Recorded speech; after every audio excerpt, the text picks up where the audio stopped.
Thank you. Please draw us to that point to understand that what we are, someone else is doing all they can to have what we have and to be what we are. Someone is in hospital, taking in as much medication as they can so that they can feel the way you feel or I feel.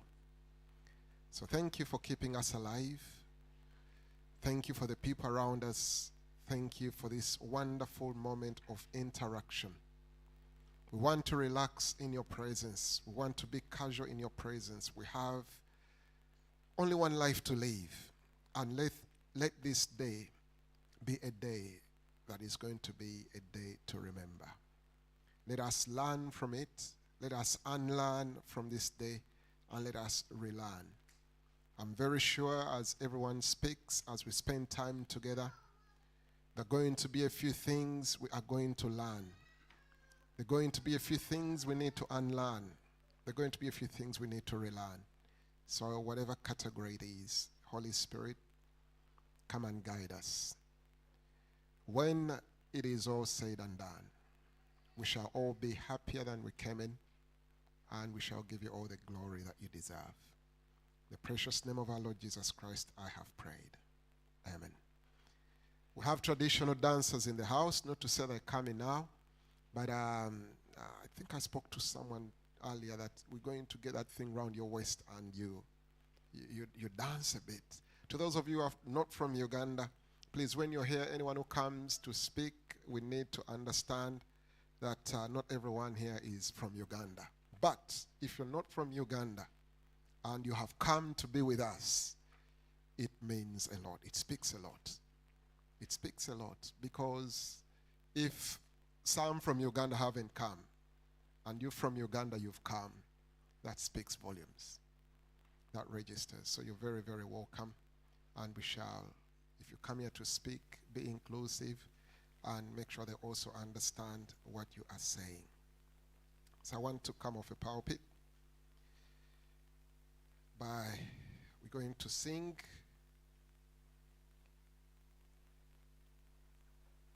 anything you see me do and I don't do it right, bear with me.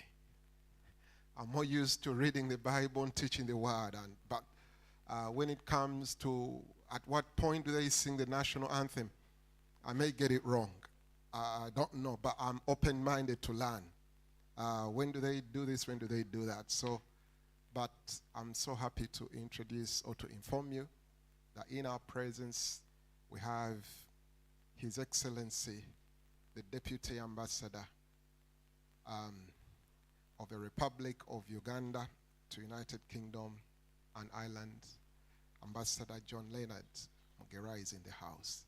So we celebrate your presence, sir, and it's good to have you around. That's a gentleman. It's a wonderful day. I don't know what it would take you to get an appointment to see him, but there he is. Free of charge, no appointment at all. He traveled with some few people. He will introduce them. We also have Miss Uganda, UK, 2022-23. Miss Vanessa Tendo Nadamba here with us as well. It's a pleasure to have you around. Then we also have, that's why I said when you see me making mistakes, because every time they say your name, they don't say Mr., they say OHT. So if you see me saying Mr., you say he's learning. He's learning. So bear with me. So we have in the house the representative of the Buganda Kingdom Communications, OHT, Frederick Albert Mokongo in the house as well. So we have you around.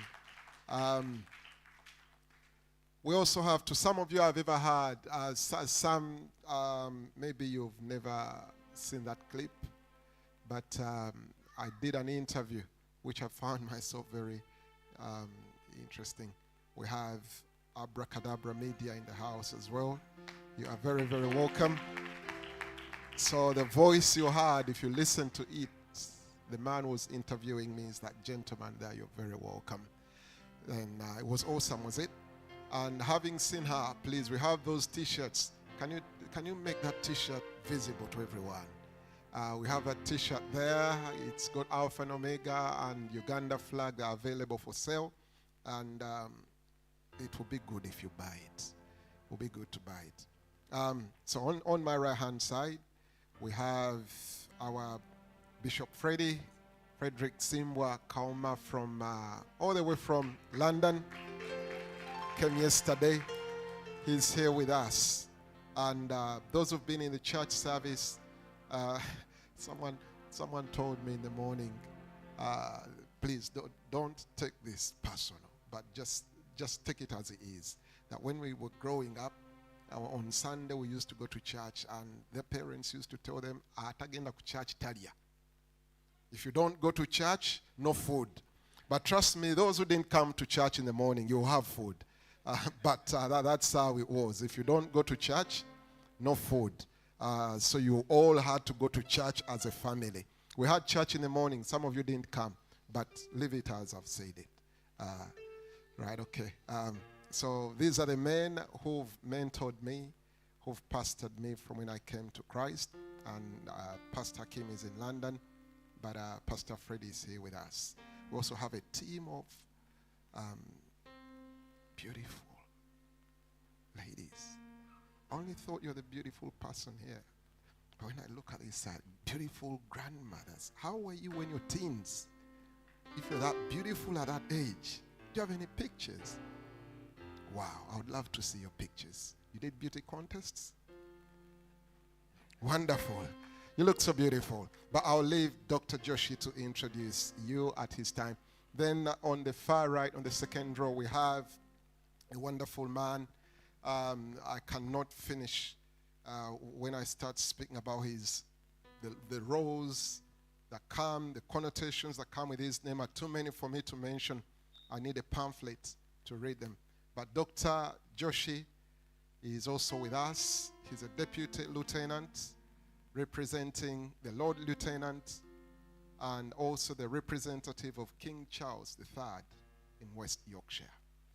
So, it's a fully packed house.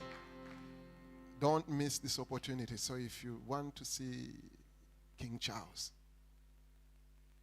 I think, I do, by the way. I do. Dr. Joshi, I want to see him. So whatever it takes, if it means to put me in your bag and take me with you, it will be good. So it's a pleasure to have you around. Why don't I stop here? And it's 2 o'clock. I was preparing you to start. Why don't I stop here and we start? So ladies and gentlemen, you are very, very welcome in the house today. I don't know if I should speak to you about myself and the church you are in. I think it will be good. I do that or I do it later, whichever I don't mind. Solomon, what do you want to do? We have nearly 6 or 8 people to speak to us as we wait for the food. We have traditional dancers who are going to be dancing for us. This thing is pretty heavy, but I think at some point it will have to be moved so that we can enjoy them. We can enjoy them. So you're going to say hello to your neighbor in a minute or two as we get ourselves sorted for the first person who is going to be speaking to us. And as they speak, everything they're going to say is very, very important. I don't mind whether they pick me to speak first. But I'm Pastor Andrew William Kenya. I live in Sheffield. Just moved to Sheffield nearly 5 years ago. But out of those 4 or 5 years ago, the 2 years out of them, I was still working in London, the 3. So I've actually been a full-time resident here nearly 2.5 years. But the family has been here 4. And I'm part of Alpha and Omega Church, which is in London. And I've been traveling to London every Sunday to go to church, back and forth. But that has come to an end. We have started this church here. Anyone who is local. But if I could go to London for church, so I have a friend who was telling me I live too far by Northern General Hospital. So I said, that's not far. if I could go to London, then Northern General to here. So please, if you need a place to fellowship on Sunday and on the 3rd of December, it's going to be awesome again in this place. We're going to launch this church. We're going to officially open it. So you will be very, very welcome. So that's about me, but that doesn't mean I'm done. I also had to use my powers and put myself on a program for 10 minutes at some point. So relax a bit. MC will come here and he will call for the people. However, allow me to introduce to you that young girl at the back. If you can stand up, my little sister. That one is my sister Diana, last born in the house, my baby sister. And I also have a brother, but where? Oh, whose hair is this that I can't see him? All right, okay, thank you. So that's my younger brother, yeah. So I had to think twice. I'm the eldest of them. So David, he's a very, very good man. Not to say you're a bad girl, but he's a very good man. So thank you very much. Solomon, relax a bit for a minute, then we're going to fire up the program. You have a good time.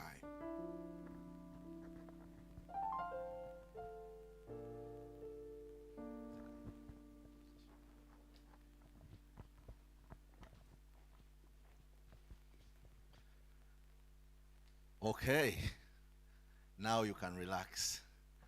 I'm now in charge, and with me, there's not going to be any tension, no protocol. If you want to say anything, you let me know. But as always, let me start with the needful. Your Excellency, the Deputy Ambassador of the Republic of Uganda, Miss Uganda, representative from Buganda, representatives from NSSF, Dr. Josh, and the entire team, distinguished guests, ladies and gentlemen, welcome. I think I've done well.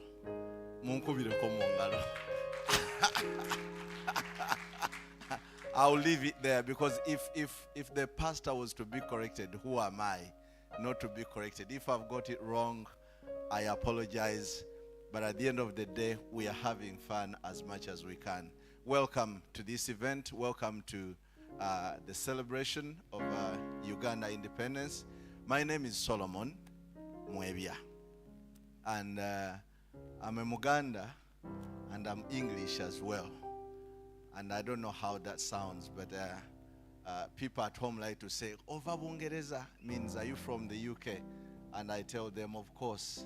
Are you English? Yes, they like to ask that. They know I'm a Muganda, but they still ask. So I'm a Muganda from Buganda Kingdom and from Mbogo clan.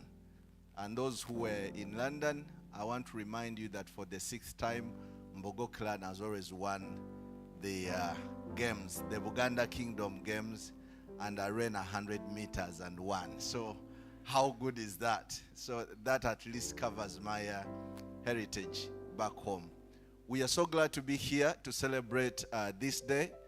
And for the young generation, we want you to pay as much attention as you can to this day. So many people are going to speak, but we just want to set the atmosphere. Now, first things first. In the case of fire,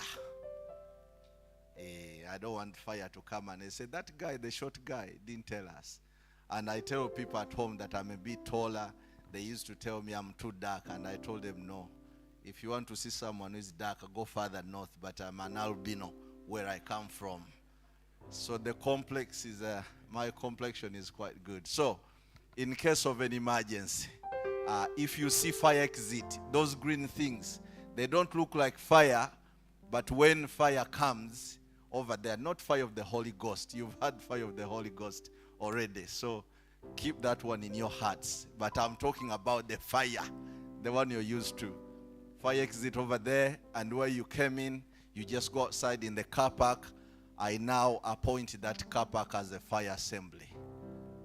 By the power invested in me, that car park is now a fire assembly. So I don't want to see anybody in the road because there is fire. In case of any emergency, over there, that's where we go. The restrooms just outside to my right. On the right, ladies and gents, over there. If you have any other question, those are the main ones. Now we are going to eat later on. I know that's a very important thing, and it changes the function. If you live here and you haven't eaten, at some point they will say, the other guy, when he came, is the reason why we didn't eat. The first pastor said there was food, but that guy didn't do it right. So I have to promise you again and to affirm that there is food on today's event. So feel free, be comfortable, and we are going to eat. Now, before I go any further, you, the elders, especially Pastor Bishop Kauma has talked about it. You always have to tell us these things. 1984, 1996, then 2000 this, and you know when I was old. But when we were young, all you used to say, "Mwana gwe vawa, nze ndi mukulu ekimala temunziramu." So when you say, "Move away, I'm old enough, how am I talking?" and you answer back, it means we're not getting anywhere. Because when you leave, you're going to live with your bukulu, and you live with everything you know. So these are very important days. When history like this is in the making, please tell us everything. At least we'll write somewhere for the young generation, because you have your children and you keep telling them, this one is my child, but he's from England. They don't know anything. They won't know if you don't tell them. So on a day like this, give us all the history. We don't mind. Some of it is not good, some of it is good, but some of us are interested to know, and these young ones want to know as well. So thank you so much. Now, we have so many speeches coming up, and don't count mine as speeches. They're just preparations for the main speeches. So now I need to get the first people to speak to us a little bit, and keep your eyes on me when you're talking, apart from the people I mentioned, because I'm in charge today. I'm the chief whip, and I'm the timekeeper. When you're talking, I'll say that, okay, that's enough. But I'll give you enough time to speak because you came here and people are ready to listen to you. But I want to thank you for honoring the invitation. Now, diaspora insurance. Let me get the representatives and those in charge to come here and tell us about insuring our lives. You know, we talk about insurance and we think about, I'm giving them my money, but I'm not getting it back. Until your car breaks down on the road and you have to ring someone, or you get knocked and you ring a friend who has a garage. So you know those questions you ask them. So this time around, it's a different game. So please speak to us, and let's put our hands together for them. Thank you so much. Thank you.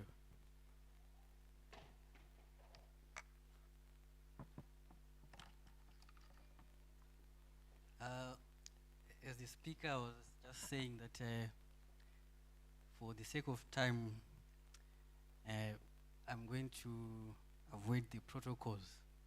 So all protocols have been observed. So we at Diaspora Insurance, we are an insurance company. We have been operating in the UK for the past 12 years. We are going into our 13th year. So the company was created mainly for diasporans, for African diasporans living in the diaspora. So we noted one of the biggest challenges that we faced as diasporans was when it came to death. I know it's a topic that many people did not expect to hear today, but it's a reality of life. So there was a challenge when it came to death. So people would have lived their life well, but the end was not dignified because of lack of resources. Some people, they wish to go home to be buried next to their parents, or some people even wanted to be buried here, but when it came to the resources, it has always been a challenge. I'm sure the ambassador and the pastors have faced many cases of people failing to get a dignified funeral. So we at Diaspora Insurance, we came up with a product that we have designed for the Africans in the diaspora. So it's an opportune time that I'm here at the independence celebration. We can't be independent without resources as well. So resources is also a matter of planning. So when it comes to our death and we are all going to die, we've come up with a product that caters for us and even for our extended family and our friends back home. So it's a cash plan, which means that we have flexibility to do whatever is necessary with the money when the time comes. So we pay up to £20,000 in the unfortunate event of death, and we do cover your friends, relatives back in Uganda or anywhere else in the world. So it's an opportune time for us to introduce to you this product, and we want you guys to know that so far in our 13th year, we have paid millions of pounds in claims, and we are registered also to operate in the United Kingdom.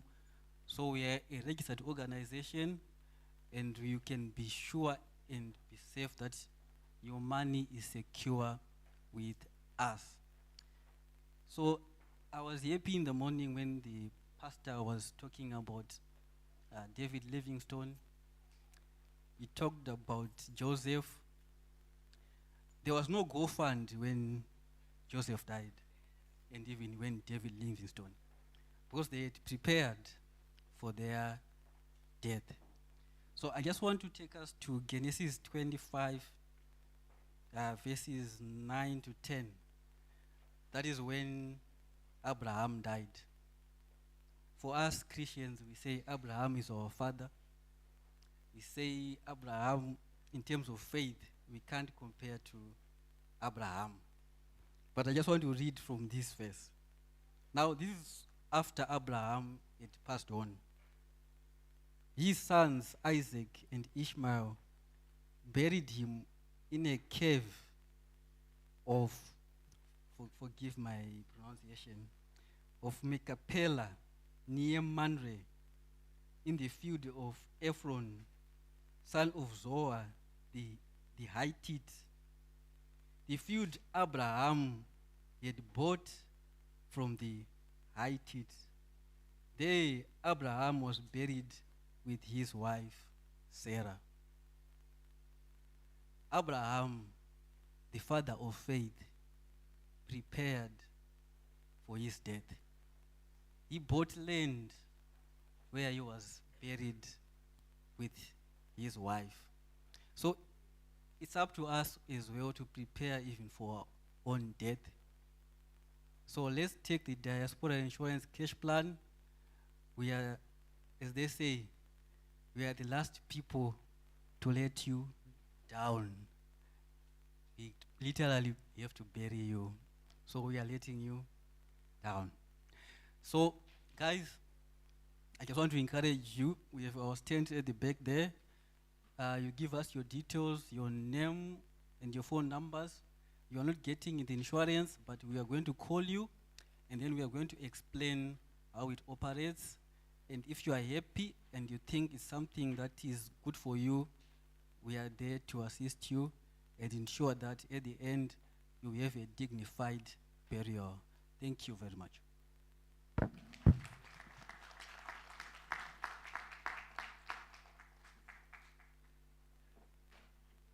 Okay, thank you so much. The Diaspora Insurance, you've brought services closer to us. I'm not planning to die soon. I'm going to hold on to this life, even though there's life after this, but I'm hopeful. I believe God to be here for some time. Last night, something strange happened, and sir, the one who's just spoken from Diaspora Insurance, how would you handle this? Uh, an old girl from the same school I went to. I went to Molly and Paul, and so many people here were. I know the High Commissioner and Pastor Andrew went to the same school, and I can't believe my former school was removed. So we don't have a secondary school, but we have it in the head. But one of the old girls yesterday traveled from Uganda, and she was going to Canada, and before they passed Iceland, she passed on the plane. And they had to divert and leave the body in Iceland and proceed to Canada. So diaspora insurance, how would you handle that? Because you have to repatriate the body from Iceland and then send it to Uganda, and that's something big. So come here and just put a bit of light onto that. I'm very happy for that question. So what we said is we are a cash plan. We pay out within hours of someone being deceased. As long as you show us the proper documentation, within hours we make the payment. So we pay up to £20,000, and with that money, you have the flexibility to do what you think is right, depending on the circumstances. So that's the flexibility of cash. Cash is king. Whether you're in Iceland, I don't know if you are in Ukraine, but cash is flexibility, but in Gaza, I don't know. But where everything is functioning properly, we give you the money, and then you can decide. Whether you want to be buried back to Uganda, you want to be buried in UK, Iceland, you want to be cremated, or in some cases, some people even go missing. So they are presumed dead. We give out what? The money. So with some other insurances, when you are missing and then you are covered for a coffin, what are we going to do with the coffin? So you see, that's the advantage of having a cash plan. Thank you. Let's put our hands together for him one more time. I'm now loving cash plan. I'm loving the cash plan now. But I can see some people planning to cremate some people, and just don't do that. When they give you cash, you take the actual body back home. Thank you so much. Now we are having another speaker, and these people you need to pay attention to, because where your money is going, your mind and brain and everything needs to be there. So pay attention. If you have a baby that is crying, give him to me. I take care of babies. I'll feed them, but you give me the bottle of milk as well. But some people used to look after babies, and you drank baby's milk back in those days. This time around, we won't do that. But I just need you to pay attention to the next speaker. Now, allow me welcome Madame Penina and the colleague from NS.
been on your feet, joining in.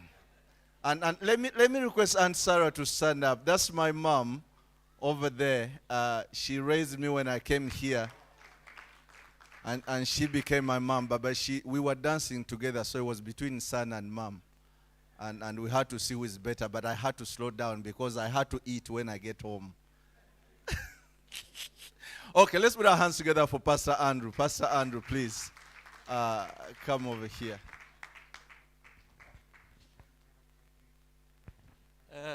Your Excellency, ladies and gentlemen, thank you.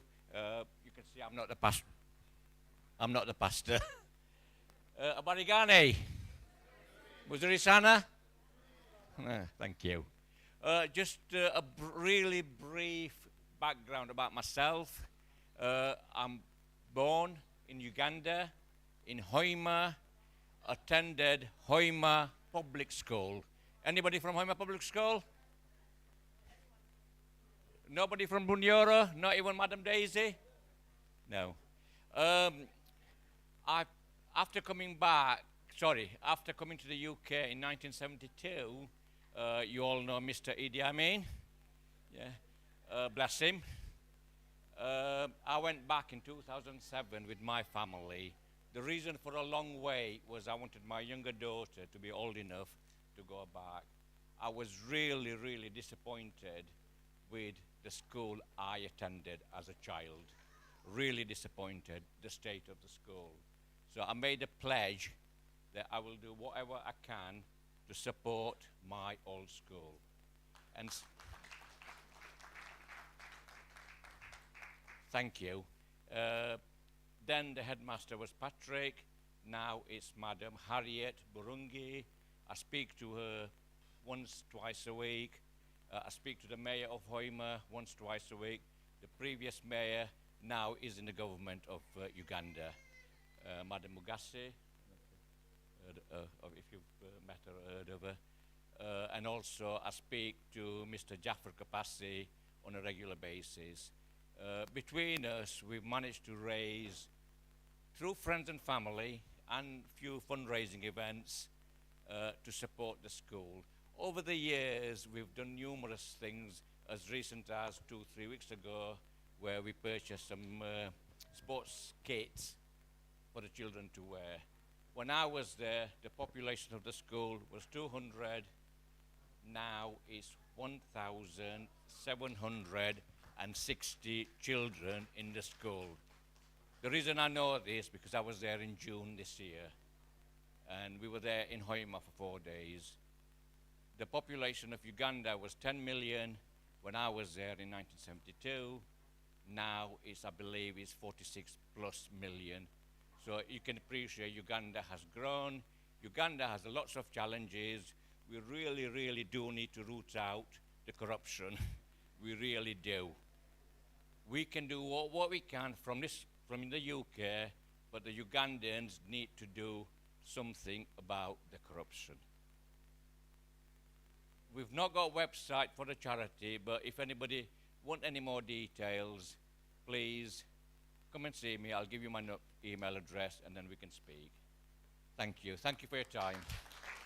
Thank you. Thank you very much. I told you when we're starting, all these are our friends. I'm very sure, Your Excellency, you must be smiling as myself to see people who lived in Uganda before some of us were born.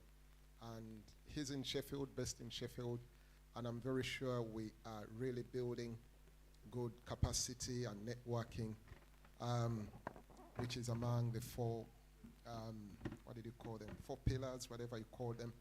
But this is one of them. Having you all here together is honoring. We've built a network of friends, and I would like to share time with them. I think I've lost one. Here you are. Just kindly come. Your names are written down, but he needs a minute or two. I already told him. Please allow me also to pass on my apologies. I think I said it in the morning. We were meant to be having our deputy mayor for Sheffield, Councillor Jen Dunn. She wasn't able to make it today, but she promised next year she will do her best to be here. And allow me also to tell you that the local councillors for this area, Ben Misko, Nabila, and another one I've forgotten, there are greetings from them all. I have personally met them with Josephine. We've engaged in meetings to see how we can get Sheffield together and work together on the 10-year plan of Sheffield. So greetings from them all, and I'm very sure they'll be quite pleased to see what's happening here. So this is another friend. He has 2-3 minutes. Kindly listen to him as he speaks. Your Excellency, people will talk about good, bad, and ugly days, but I have nothing bad about Uganda. I want to share my experiences when I grew up in Uganda and moved away. But all my memories are wonderful and beautiful. I just want to share some of the things that I do remember. My grandfather went to Uganda in 1925. My dad went in 1938, and I ended up going in Uganda in 1958. So I grew up in Uganda. I had my primary education, secondary education, and then I became a teacher. Now then, the best part, that was the time when change was taking over. And when I became a teacher, my first posting was just at the source of River Nile, a small village called Najeru, just outside Jinja, Najeru Primary School. And it so happened that one of the ladies here, she also did the teacher training in the same college in Kampala. And I was so delighted to hear that I was 10 years earlier than her, otherwise she would have been my best friend. But there we are. So these are my good memories that I would like to share. While I was a teacher, my posting was right in a village school. And in village school, roof hatched, water's leaking and whatnot. But when they heard that there are 2 Asian teachers posted in that village for teaching, my number went from 10, 15, and I ended up 45 students in a class, and they had to come through the windows to sit down and go out. Now that's the best part, that I was so proud that I got an opportunity to do what I felt is necessary. Now first exam when it came, and before we came to know, because there was no telephone line in my school, people working in education department in Jinja told me that, what did you do? I said, what happened? That your school got 94% result. And I was so proud, and everybody jumped, including the chief of that village, and everybody so delighted and pleased. And to me, that was a great achievement. And these are the things I would like to share. And while I was a teacher, I was also a scout master, because I like to show off a bit, and there we are. And father said, well, scouting is not for you. Then I joined St. John Ambulance Brigade, and which I thought was a good thing to serve the community, teach them first aid, and so they can learn basic first aid and so on. And I was fortunate enough to be the best cadet 1 year, and then I was made an officer. So again, I kept on thinking, these are the good memories. And to add to that, I was there when Uganda became independent, and Prime Minister Dr. Milton Obote, I had a chance to shake hands with him, and I also have a photograph to keep with me. And then Kazi camp, all the scouts and first aid there. Our king of Baganda, he also visited. I shook hands with him. And these are the good memories that I would like to share with you. Then you all said Idi Amin was not a good character, but he was a good character. He used to play rugby right in front of me, and I was there doing my first aid. And these are the things that I could never forget. And at the same time, there was some disturbance in south of Sudan, and refugees came, and 1 or 2 were in my own class, and it was us who felt really proud that they are sitting with us and we are doing something. So these are things I would like to share with you. I'm sure it wasn't boring. Thank you. Thank you very much. As our bishop was speaking in the morning, history sometimes is very, very good. And we do anyone during that time, whatever you did to make Uganda what it is today. Thank you very much. It's not like you've attended a conference, though it feels like. But this is a conference where you're going to have a full buffet of traditional food.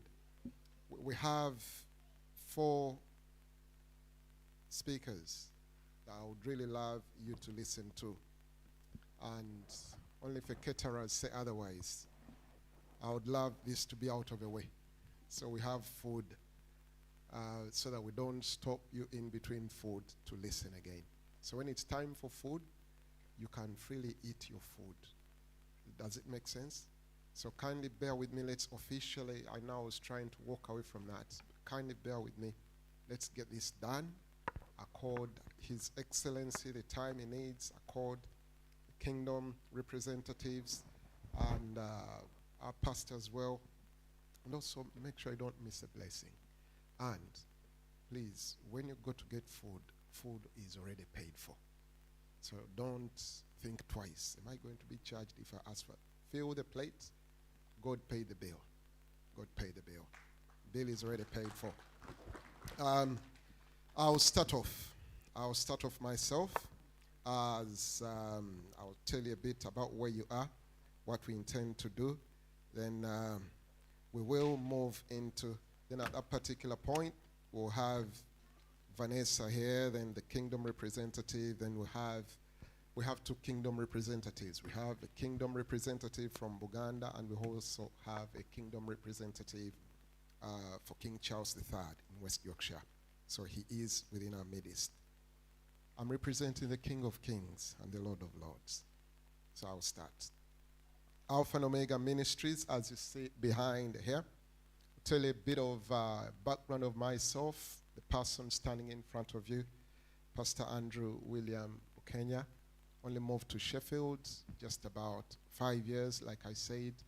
And within those 5 years, 3 years, I still worked in London. So I have only lived in Sheffield fully. Spending a whole week in Sheffield, maybe only 2.5 years. But we have a passion, we have a desire, and our senior pastor, Pastor Kim Semakula, is in Uganda, so it upon himself, thought it wise that it's quite important, and we start a ministry in Sheffield. So there is Alpha and Omega Charlton, which is in London, and this is Alpha and Omega Sheffield, which is here. Before this church started, I have faithfully driven back to London every Sunday to go to church. That's a commitment I've had to my church. So I've gone to London every Sunday and coming back Sunday. At that point, allow me to say thank you to my children who've allowed me to be away from them during Sundays. And the youngest is 11, but I remember the days when he was crying every time I left home. And he used to tell me, Dad, why do you have to go?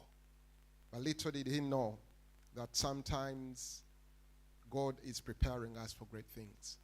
And in order for God to trust you with something, you need to be faithful with something else. So, but that will be saved for the 3rd of December. 3rd of December, I invite you all again into this place. We're going to officially launch this ministry. Now, also my wife, thank you very much for the support. Being married, working away from home, fellowshipping away from home, because that means when I was still working in London, I only came on a Friday night and left on a Sunday morning. When I started living here, I worked here. Then Saturday morning, I used to go to London, come back Sunday evening. And so the London community, which is here, thank you very much for the love. And hopefully I'm not going into what I would be saying on the 3rd of December. So as I stand before you now, I'm a very strange man because it's normally women who get pregnant. But I'm pregnant. I have a communal pregnancy for this area. And to us all as Ugandans here in Yorkshire, Sheffield, and wherever you are. I want us to ignite a torch of love in the community, a torch of love, of togetherness, so that we come out from wherever we are and start living together as Ugandans, as a community, as believers in Christ, irrespective of race. Let us be together and shine together. There is an acronym I normally use, which is TEAM, which means together everyone achieves more. The more we are together, the more we will achieve. The more we will achieve. So I call upon you all to stand behind this church. This church, this charity here is not here to make a fortune. I work full time, and I'm proudly and very confident to tell you that I'm really well paid. I'm well paid. So it's not something, anything other than that. So we want to love one another, and the baby I'm carrying, I guarantee you I won't miscarry. I won't abort it. I'll give birth to it. But thank you very much. But so for any mother to give birth, there is always support. There is always the network of people that work together. So I need to work with you, and we need to work together. Sheffield City Council sees this place as a space that nothing is happening in this space, in this area. I think we missed arranging a crib for children, but hopefully we'll get there. So Sheffield City Council is very, very passionate about what's happening here, and they would really love us to keep on doing whatever we are doing. We not only preach Jesus Christ, the one I spoke about in the morning, but we have so many, many other activities and thoughts that we need to bring into the community. But I really need you. I want to pastor a congregation, and I want to pastor a community. I want to be a pastor of a community, and I want to make sure that we shine together, we arise together, we attain everything. There is a lot. The Word of God says, I'm going to take you to a good land, a land flowing with milk and honey. Our life is not only confined to working shifts Monday to Sunday. There are some things that we just have to need to work smart, relate smart, know where the blessings are, know where opportunities are, support one another, direct one another, and be there for one another. So Alpha and Omega, that is what we're here for. The cardinal thing you see here, ministering love, joy, and hope to everyone in the community. To those of you who don't know me, I'm a lover. I love. And if you have anyone who has a disease of not being loved, send them to us. We shall love them, and they will tell you those people can love. That is, we want to love, because love is about everything. When COVID came, there was something called social distancing. But I want to say that as a church, as a body of Christ, as a charity, as Alpha and Omega, we want to say that social distancing was something for let us not confine ourselves to houses. Why should someone in a community die and we just see the news? Why should your neighbor die? My children tell me, why do you talk to everyone? I talk, not talking, but I greet children on the street. I greet people. Everyone, you cannot walk by past me. I will say, hello, how are you? The children in our area where we live, when I'm with my children, they go home, I stay coming up the stairs, talking to children, ask, how are you? What's your name? Because I want to connect with everyone. We want to love God. We want to love our neighbors. We want to be one. We want to be together. We want to, we have to get it right. We have to get it right. Trust me, you don't have it all. But that one thing that you're looking for, someone else has it. Someone else can fix that thing in the puzzle, and it will get going. It will get going. So let's shine together. Let's arise and come out from wherever we are and make something out of this. Martin Luther said, I have a dream. But I want to borrow that and say, I have a dream for this community. I want to see each of us shining and doing what we are supposed to do. Every Friday, we have a Zumba class here, aerobic dance. We come in here at 7. I wish I had the time. There are some things that I look at. The children who come here on a Friday, 11, 10 years, 12 years, already in relationships. And, this started me the first time I started. And I said, what is happening? The things that we were not allowed to even know. There was one I was speaking to, she was telling me, I've been dating from year 3. I said, what? From year 3. And we started counting. I told her, how many relationships have you been through? Year 11 now, but from year 3, she started counting. So I said, these children need it. They really, but to them, that's all they know. I gave one a Bible to read, and he said, this is the first time I'm holding this book. But these are the books we grew up reading. But you can see how far the community has fallen. And blessed is the nation whose God is the Lord. So it is, but we need to do something. So, but when I speak, when we sit to pray with them, prayer is something. So we need to steer the ship in the best way possible. Sometimes turning a ship is not very easy. If a ship is making a corner, it may take another mile, but so I know where we're heading to. You wait, you'll see what's going to come out of these aerobic dances. You will see children here. You will see drug addicts changing. You will see ex-prisoners giving their lives to Christ, living constructive lives. I told you I'm pregnant, so I'm speaking about our pregnancy. So you are very, very welcome every Sunday here. We are here, and I thank everyone who's been around from when we started, 6th of January. Small community, but please, people from Sheffield, allow me to invite you to always come and be here with us. When we finish church on Sunday, we have the Happier Together Lunch Club. So we don't believe that you come to church and go home. Stay around. Let's talk. Well, what are you rushing to? What are you rushing for? Stay around and connect, network. Man is a social animal. You only shine by not the amount of money you have. It's the networking. Money does. People who told you money fixes everything, they are jokers. Money can be one thing that can send you to your grave before you're supposed to go. But when you have people around, it's the best therapy you can ever have. So we need to be around. And there is a lot happening in the community. I've engaged Voluntary Action Sheffield. We're supposed to have another lady from United Women Affiliation, but she won't be able to make it. Our counselors. So we've tried. We've done the background work, and we believe.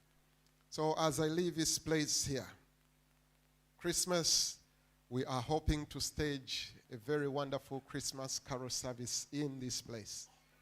Very wonderful Christmas carol service. So if you are here, you know how to sing, you can play instruments. We want, to those of you who saw these instruments here, the traditional ones, we want to get them from Uganda and bring them here. The community, the children who come in here, the first thing they said, we want to take pictures and put them on Snapchat while playing those things. I said, it's fine if that's what makes you happy. So we're trying to be a father to those children. We're trying to be an inspiration to them. We want to guide the next generation. Trust me, this coldness is mad, and we have to stop it. But we can't do it alone. We need to be together. There is a lot that I can say. There is so much I can't say. But I want to leave this place. You may see me again, but I want to officially close this by telling you that we are here for you, and accept us, believe in us. Let's work together. His Excellency has just said that if there is a community, instead of all of you traveling to London to apply maybe for a passport or a national ID, if there is a community and there is a group of people then they can get a mission staff to come. These are some of the things we need. So, we are here, and I kindly ask the good Lord to give me the grace to bring every strand of fiber and network ourselves together, so that if we need a service, we can speak and say, Your Excellency, we have a group of 15 people. 3 weeks ago, I was in touch with St. John's Ambulance. The courses that you pay for a lot of money, they are willing to come and do them, but they told me we need a minimum of 10 students. Then I said to myself, where am I going to get 10 students from? But who doesn't want mental health first aid at work delivered by St. John's Ambulance, and you get a certificate from them? It's a well-recognized organization. These are some of the things that we can achieve as a community. We put them out together and invite them. We have this space here, this community hall, social center is not so busy. And I'm so proud to say we open it and we close it. We have the keys. So if you are here, you have a birthday party, you have something, just reach out. We can maximize this space through this church or through ourselves. So there is a lot that we can do together as a community. So I want to thank you all for coming. The Bible speaks, everything is covered in the Bible. The Bible speaks about a man who hosted a party and invited people and they didn't come. Would have been so sad for you not to come. But your coming has blessed us, and we'll do the best we can to make sure that we serve you. So please take my number. It's available, and let's work together. We have a school. Where is Kaiden? Where is Kaiden? No, Kaiden. Kaiden, you're there. Kindly put a picture for the dormitory on for me, please. The dormitory. There is a school. Miss Vanessa, get yourself ready. You're going to come after me. I think I've already done the lineup. Don't worry, we're going to have our food so soon. And right. So what I'm saying, there was something I was looking at before. As I bring that, let me also say this. We have service providers. And I also want to call upon the Sheffield community as well. If you can, let's unite and do things. Now, the people who decorated this place, they are based in Sheffield. It's a nice decoration. So please clap for them. Give them a hand clap. They did a wonderful, fantastic job. And that cake there, you see, His Excellency will do the official cutting of the cake at some point. That cake was done by a Ugandan lady, but in Coventry. I don't know if in Sheffield we don't have any bakers, but we had to get it from Coventry. So if you bake cakes, so please clap for them as well. Clap for her, sorry. Then the food that is being prepared has been prepared by someone in the community of Sheffield. So we are strong. That's why I said in the morning that if there is a way we can get the ambassador to start living in Sheffield, we better do it. And you won't miss anything. You won't miss anything. It will be good. So that's the classroom. There is another one. There is one little, I don't even know if you know it. It's a small house with a wooden window. It's a small house with a wooden window. Keep going, keep going, keep going, keep going, keep going. That's the one. That's a dormitory. That's a dormitory in a school in Uganda. That's a dormitory. Do you know what a dormitory is? Where these children, you know what a dormitory is? Exactly. If you go to a boarding school, that's where you live. Move back to the mattresses. There should be some mattresses. So Oscar, you've seen that's a dormitory. That's a boarding school. Someone is slow a little bit, please. Just press something there, then the picture will move and another one will come. Is it? No. Mattresses. Those are children. Mattresses, mattresses, mattresses, mattresses, mattresses. That's it. That's how they sleep in that little dormitory. That's a little dormitory there. So that school, that little school, is in Uganda. Now, when you see something like that, you go to a picture where you can get all the children holding books, carrying their books. Then I will show you some of the things that we have decided to do. Just that one would have done. There could be a better one. Now, that school, thank you. That school has about 160 students in Uganda. Where is Rihanna? Where is she? Is Rihanna here? I was speaking to Rihanna 2 weeks ago, and she was wearing a pair of shoes, and she told me this shoe costed 220 pounds. It is normal. I think it was Nike, Jordan, whatever it is, 220 pounds. But we gave those children, each child, they got 6 books and about 3 pens, and it costed 220 pounds.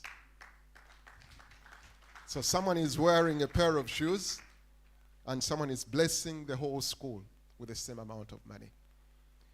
So let us arise as a community, as Ugandans, and think about people like these. So Alpha and Omega Church Sheffield, I took it upon myself with my wife, and we are trying our level best to make sure when I speak to those children and the teachers there, I tell them, don't shy away. You show any child, did you show the classroom? The classroom, you can change and show the classroom. So what we want to do is to make sure that we help those children. That's a classroom block. That's a classroom block. That's where they go to class. But I told them, you don't know what God can do. And I told them, keep taking pictures for these children under the tree. One day, one of them will be the one sitting in a cockpit saying this is flight so-and-so flying from Entebbe Airport to Qatar. You're going to be flown by Captain so-and-so. You never know what God can do. God cannot, and I told them, take pictures of these children coming to school barefooted. You will see what God can do. Pilots can come out of that. Doctors can come out of that. Who knows? So that's some of the things we're doing as a community here and back home. Thank you very much for listening. Can you please give me a hand clap? I love it when everyone clap. No. You are all going to clap for me. Kindly leave whatever you're doing and clap for me. Please, give me a hand clap. Thank you very much. Now, we are so privileged. You are going to listen to 4 wonderful people. But amongst us, we have Miss Vanessa Tendo Nadamba, who is Miss Uganda 2022-2023. She runs a charity, but I will not preempt what she has to say. But kindly listen to her for not more than 10 minutes. Then we shall carry on. I'm very sure by that time the food will nearly be ready.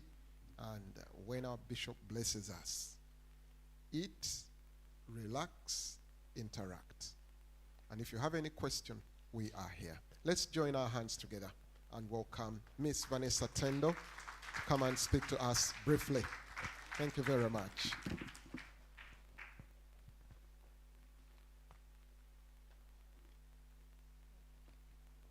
God is good, and all the time. Hello. Good afternoon, everybody. His Excellency, I'm so honored to be in front of you today. OHT, thank you so much for gracing me with your presence today. And thank you so much, Mrs. Bukenya, Mr. Bukenya, for inviting me here today. I've just realized today I'm such an emotional person. I was watching the dancers here just dance before, and I literally nearly cried. And it's not tears of sadness; it's just tears of gratitude. When I'm so happy, I actually get so emotional. So bear with me. But as I've been standing here, as I've been sitting here, the many people that have spoken to us today, the many important figures in front in our presence today, I feel like such a grateful child, you know. I feel as a grateful African child, Ugandan child, to say, and I'm just so grateful to be here. And I'm not going to take too much of your time, and I know we have so many speeches to go off today, but I wanted to speak about our African flag, our Ugandan flag. So our Ugandan flag has 3 colors, black, yellow, red, yeah? And it's 3 stripes, right? Now, black represents the black soil, the fertile soil that we have in our country, and also our black people, our African heritage. That's what it represents. And when you think of our African heritage, we like to instill that into our children. We want them to be proud of where they come from. We want them to be confident in who they are and what they have to bring to the world. And that's what our charity in Manchester, it's called 1,000 Hands of Love. I'm actually just the ambassador for it, but it's run by 2 amazing young women, Mrs. Brenda Mutasasira and Auntie Samali Waiswa. And what that charity aims to do is instill that African heritage and that African pride in our children in the diaspora. A lot of you do see how a lot of our children struggle with identity. They struggle with knowing themselves, and they're not confident in who they are and where they stand in the world, you know? And what that charity aims to do is instill that African heritage, their cultural background, and make them just believe in themselves, because there's so much that you can achieve when you believe in yourself. But as the many challenges that many people have been talking about today, there's not as much engagement, right? And it has nothing to do with the kids not wanting to be involved, but the parents aren't doing their job in terms of getting their children to want to be active in their cultures. It's so much more than just telling them, oh, you're Ugandan, this is where you come from. You need to actively take them to these places that are going to teach them about where they come from, so that they can also have their own dream to then develop the country that they have come from. The woman before spoke about the theme of independence being sustainability and development. It is events like these that build that seed within the child. Like I said before, I was sitting there and I feel like such a student. I've just finished my master's and I'm about to graduate next month. Thank God for that. And honestly, me sitting here in a place like this, when the lady was speaking before, when the lady was speaking before, I feel gratitude. I feel like I'm ready, you know? I'm ready to take on the world, because I'm seeing somebody like you tell me there's somewhere in the place that I fit in that I'll be able to help my country. And that is so, so important. So parents, please take your children to these places. Teach them to be proud of where they come from, because it is only then that they will want to help and build and help the next generation and the next generation to build the country that they come from. That's where it starts. Now the color red in the flag, the color yellow is for sunshine. Sunshine, happiness, and that's where I get from my motherland, Uganda. We're a people who are happy. We're a people who are proud. We're a people who have a community. And I've been so, so lucky to experience that. When I was back home, I was actually born back home. I went to Gayaza Junior School. And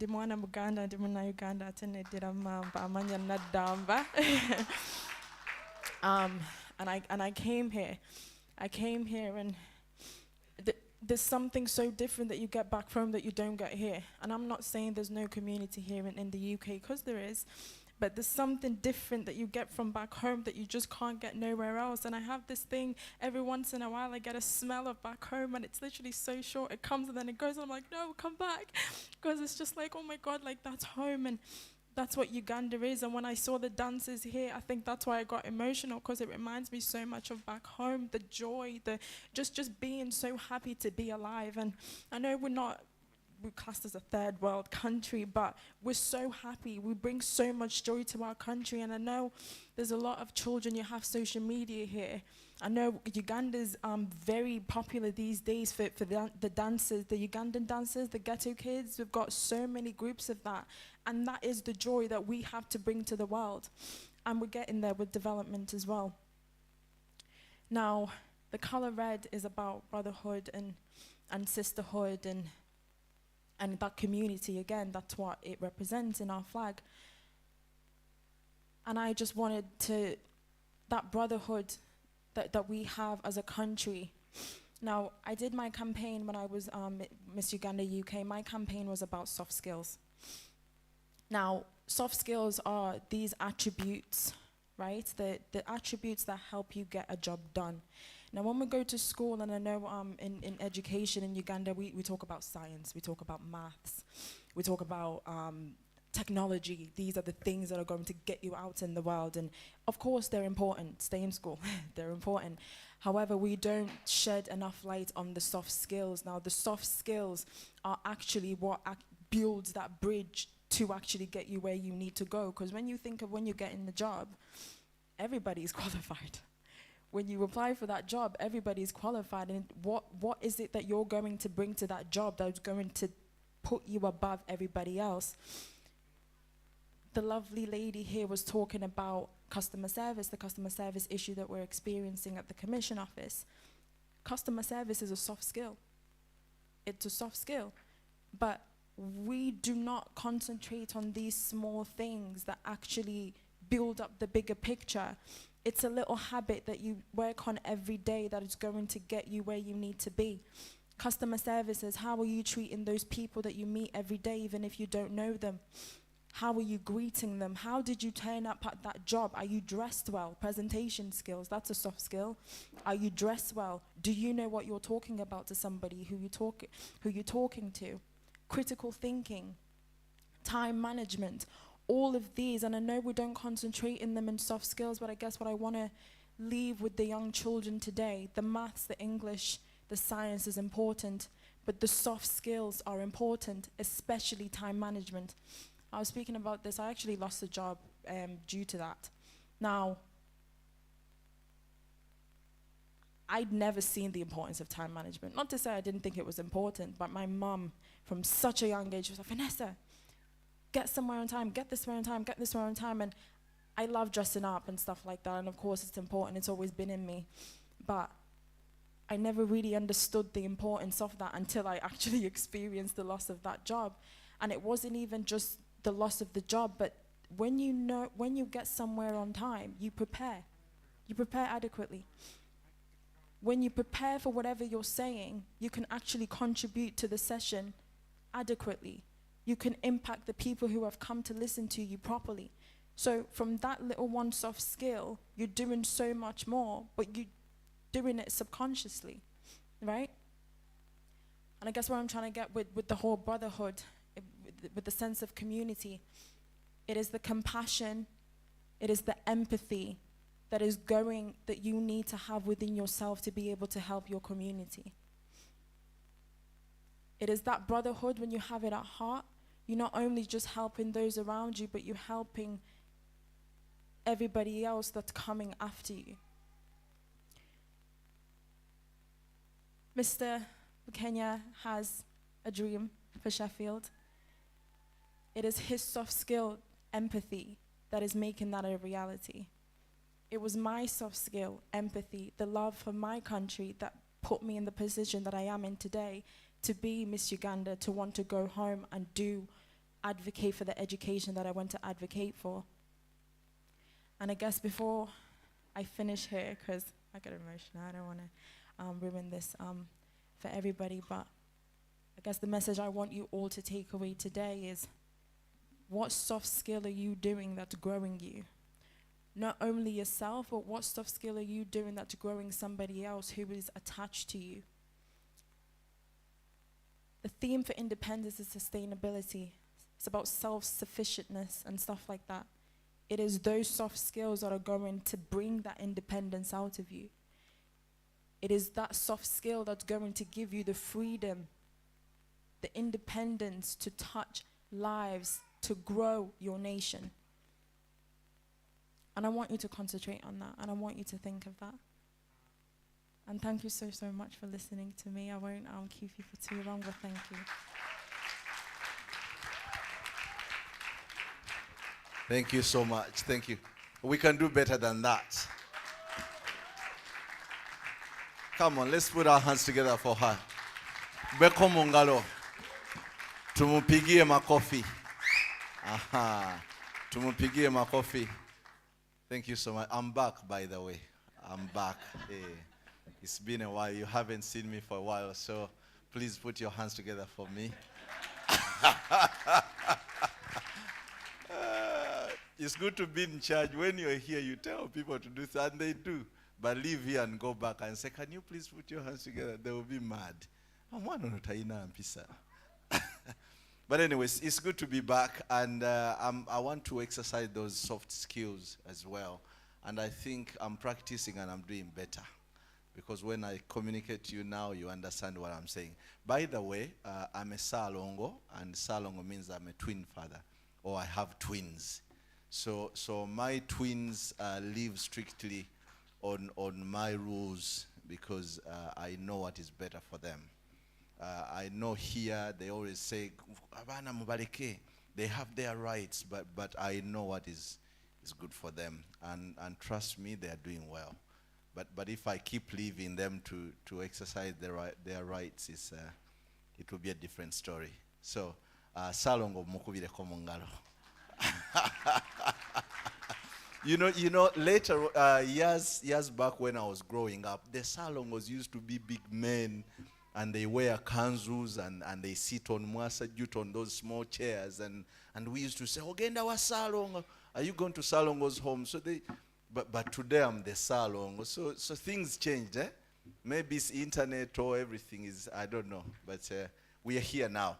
Anyway, let's stand up all together. Let me request you to please stand up, and I just want us to sing a special song. And if you are not able to stand up, you can stay where you are, but you raise your hand. But this is a symbolic song. We sing Ekitiibwa kya Buganda, and we have to. Now some of you are not good at singing, but trust my pipes. The pipes are working. Mine are working. I'll project the song through my brain, and you'll be able to pick up the words and sing it along with me. Where are the choir members? Are they not here? No. Now this is what we sing together. Ekitiibwa kya Buganda is a traditional song. We sing our Buganda anthem. It's a Buganda anthem. We have to sing it because in the house we have Owekitiibwa. So, kati ngenda kukisosotola. Okay, kale fenna tugende. Okuva edda n'edda eryo lyonna n'eggwanga Buganda lyamanyibwa nnyo eggwanga lyaffe okwetooloola ensi zonna. Kale twesimye nnyo olwa Buganda yaffe. Kitiibwa kya Buganda kyava dda, naffe tukikuumenga. Nze nayimba ntya ne sitenda, Ssaabasajja Kabaka asaanira fuga Obuganda bwonna, naffe nga tumwesiga. Kale twesimye nnyo olwa Buganda yaffe. Ekitiibwa kya Buganda kyava dda, naffe tukikuumenga. Awangale ayisa abasajja ne Nnaabagereka agerekera Obuganda. Thank you so much. Mwenna kansabe mutuuleko wansi. Let me request you to please sit down. And as we sit down, ladies and gentlemen, allow me to welcome Owekitiibwa Frederick Albert Mukungu the representative from Buganda Kingdom. Tumukubireko mu ngalo ffenna ng'ajja ssebo tukwaniriza. Thank you very much. I'll be very brief, 5 minutes.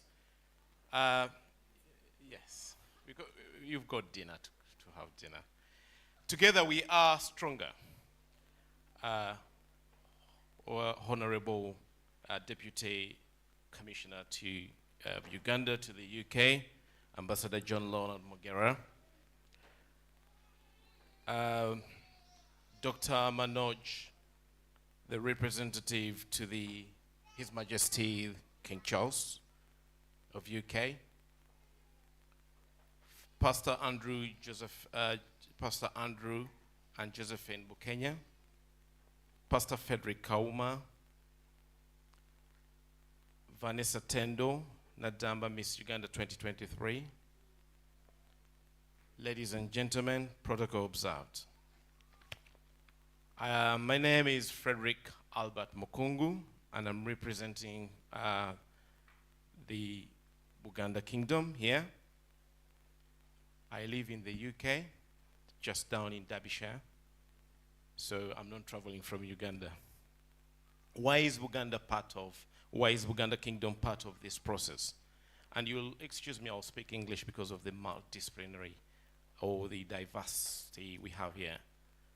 On the 8th of October 1962, Prince Edward, Duke of Kent, came to Bulange, the place of the palace in Buganda, on behalf of Queen Elizabeth II, rest in peace, to return the independence to the Kabaka, the King Edward Mutesa II. And that was on the 8th. The next day, on the 9th of October, all regional areas joined together, and we had the Ugandan independence. So Buganda was a very significant, Buganda Kingdom was very significant and played a very big role in formation of the independence. And for those who have read the history, several people were part of that program. From the Buganda perspective, we have celebrated this day, nga obulungi wansi, with all different governments. I'll go to the Bible. According to the Paul in the Corinthians, Paul talked about the unity to the Corinth. And division is ugly, wrong, and sinful. And that can be referred to the 1 Corinthians 1-10. The Lord recognizes unity, and the Lord does not accept divisions. As I say to you, together we are stronger. Ladies and gentlemen, for those who are in the UK, we've had the independence of Uganda now. It's 61 years. And the question I leave for everybody is, what impact are you having to Uganda? And I believe that whatever little we can do individually will build a better Uganda. So, mu Luganda, buli omu agatteko ettoffaali. Let's add something. Now, you may be an engineer, you may be a teacher. For all those people who are doing different charity organizations, but think of your country. Do something. Add something to the nation, and that's how we're going to be a great nation. Though most of us cherish this nation. But there have been several wars, there have been several struggles. There have been unity to where they are today. So ladies and gentlemen, I kindly ask you, do not, as Vanessa's mentioned, do not detach yourself from community. Be united, work together. Obumu. Abooluganda nga mmaliriza, mwebale nnyo okujja ku Independence Day. Ayisa abasajja awangaale era abatumidde nnyo. Have a blessed day. Thank you.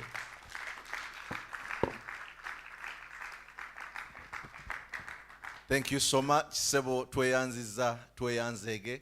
Tweyanzege means thank you very, very much. When we hear such information, it's great. and it's the right information for this day. Now, I'm not going to go any further because we are starting to run out of time. But I need to welcome friends of Ugandans. If you're not from Uganda, but you are just a friend, Zimbabwe, Ghana, Canada, where, please, let me request you to stand up. If you were just invited as a friend. If a friend invited you.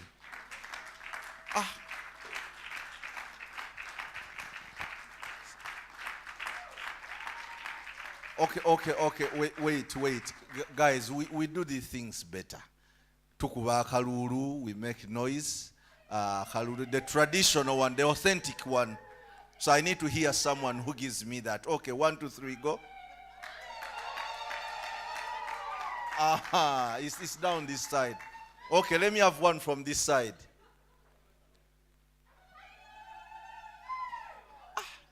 That's good, but it's lacking authenticity.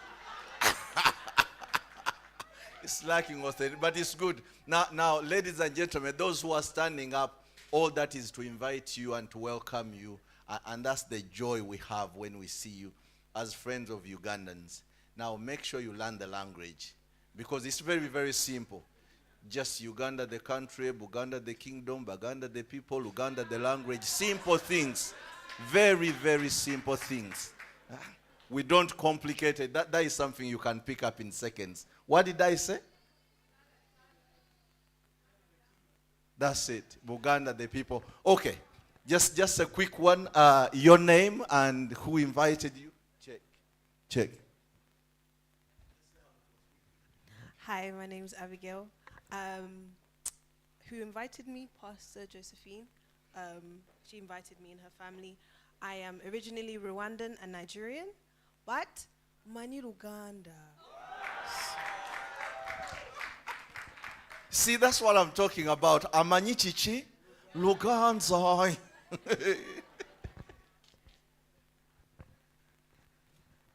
My name is Shine. I'm from Zimbabwe. Currently, I've lived in the United Kingdom for 20 years now. I've got a friend and a wife. I think they've gone out. Ediga. He's been a friend for over 10 years. He's Ugandan. So that's how I end up coming here today. Yeah, he's got friends from Uganda and they've been here for over 20 years and he's got a friend who's been a friend for over 10 years. How are you? No, we're invited by a pastor of this church in Stradbroke. So this is a church, Alpha and Omega. We're so happy. Sorry, we are only taking 2 minutes. So we'll leave you a song to sing. Alpha, Alpha, Alpha, Omega. Alpha, Alpha, Omega. Alpha, Alpha, Alpha, Omega. Alpha, Alpha, Omega. So you remain singing this one. So I was just saying, are they not recognizing us? So 2 words only. So I saw you are reading the Bible in here. The Bible says, those who know God, the Garden of Eden, that's where everyone was in the beginning.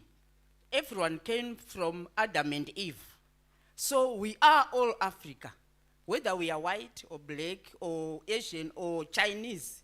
So we are going to sing one verse again so that we love one another. Because your pastor was saying love. Love is everywhere. Please, here there can be hunger, we'll go to Africa. If Africa is hunger, we come here. That's love. So when I sing, saying Father Joanne, I mean the Holy Spirit is everywhere. Father Joanne, Father Joanne, Father Joanne, unite us on. Father Joanne, Father Joanne, unite us. Unite us, so we are Africa. We are Africa. We are Africa. Unite us. Unite us, oh, we are Africa. We are Africa. We are Africa. Unite us, oh. Thank you so much. Come on, ladies and gentlemen, let's put our hands together for Father who? You're not listening. At least Alpha and Omega. Yeah. Hi everyone. My name is Waldek. I'm originally from Poland. I am the part of the Friday Apostles. I just finished. Thank you very much.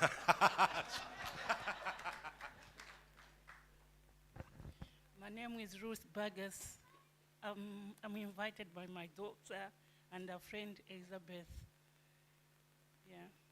I'm from Malawi, Zambia. Yeah. My name is Nazona. I'm invited by Elizabeth. Malawi. This is my daughter, Aisha.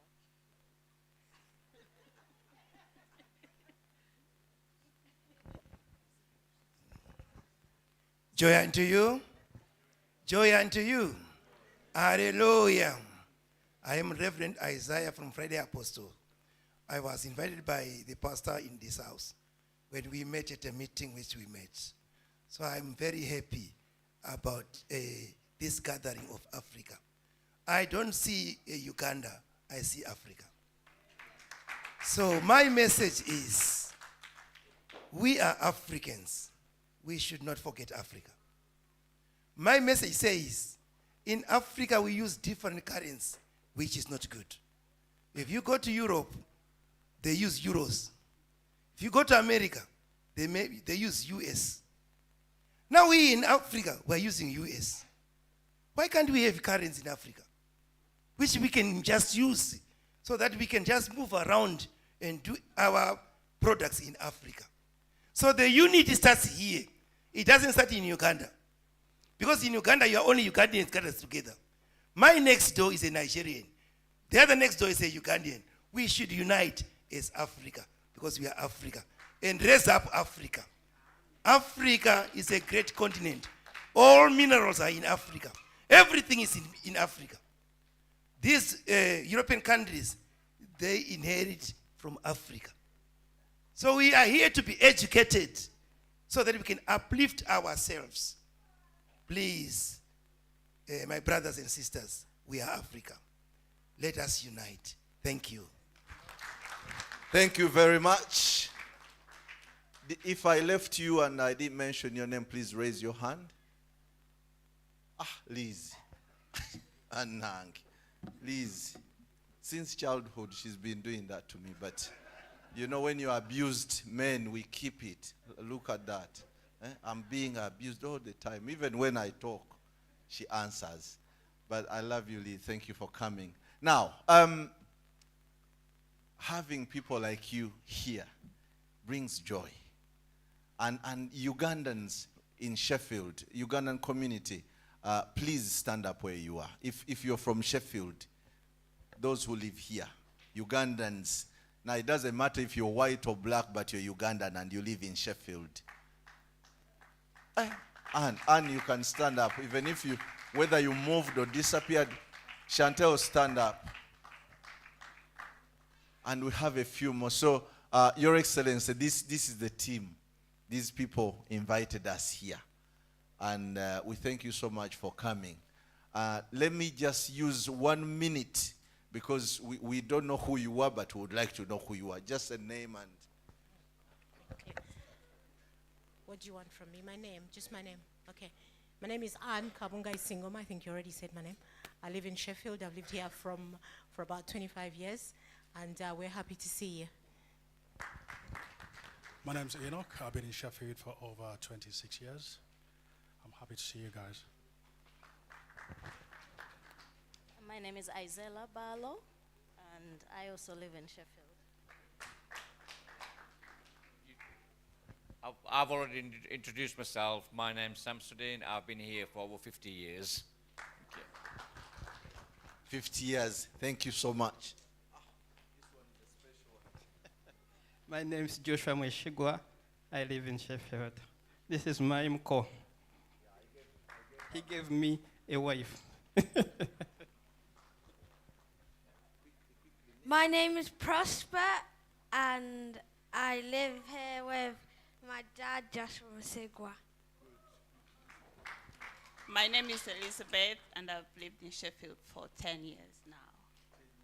Yeah, and I'm a Muchiga.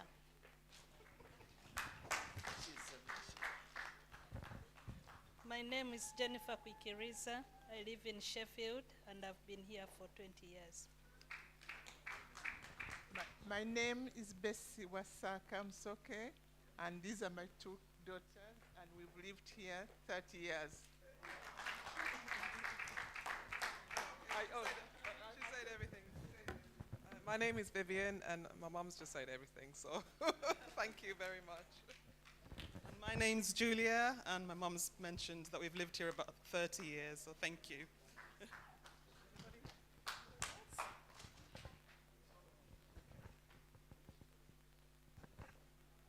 I'm Grace Naiga. I live in Sheffield. I've lived a number of years to make me a citizen. Thank you. My name is Grace Nagawa. I've been in Sheffield for 7 years. Hi, I'm Winnie Lutakome. No longer, actually. No longer Winnie Lutakome. And I've lived in Sheffield for 13 years. Thank you. My name, Salongo. He's not the only one in the house. Salongo Lutakome. And I've lived in Sheffield 13 years now. But thank you. It's great having here. Thank you. Now, yes, there used to be big sitting on, but it's not like that. So we all fit. Thank you. Thank you. We're all fit. Come here. Come introduce yourself. Hey. Why, Musumba, yogera jangu gwoli Musumba. Amanya Ronald Bayiga, 4 years in Sheffield. My name is Mr. Mwagaisa. I've lived in Sheffield for a year now. I came from London for more than 30 years. I'm in England, so this is my church. That is my pastor. Thank you so much. Sowedi Muka.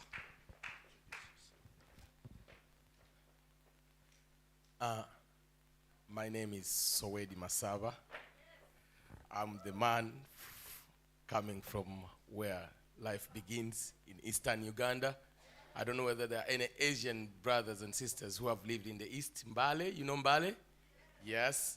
My sister Stella there, we come from Mbale, the land of the great people. So I live in Crowley. This is my brother Solomon. He was my chairman in the community. They invited me here. I'm so happy to be here. I was accompanied by my brother here. He's from Manchester. Manchester is... Yeah, my name is Gordon Katsime. I live in Manchester. Thank you very much. Kano kanka iseo tekalekebwa. Myself and Gordon, we are part of the diaspora chapter for the MK movement. So if you want any details about the MK movement, I'm the Secretary General, and this young man here is a coordinator for the Greater Manchester region. So, thank you. Tekalekeka konkalabye tekalekeka. Neka tukaleke. Okay. More Sheffield people?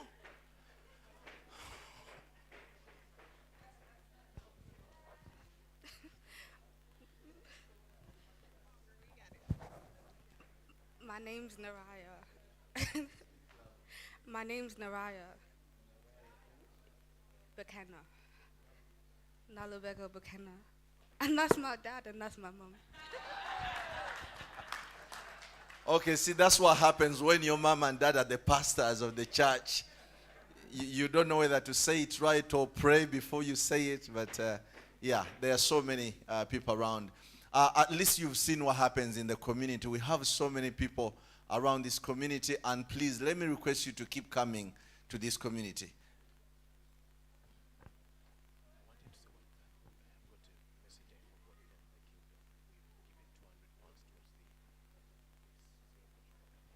Sorry, I forgot to mention something.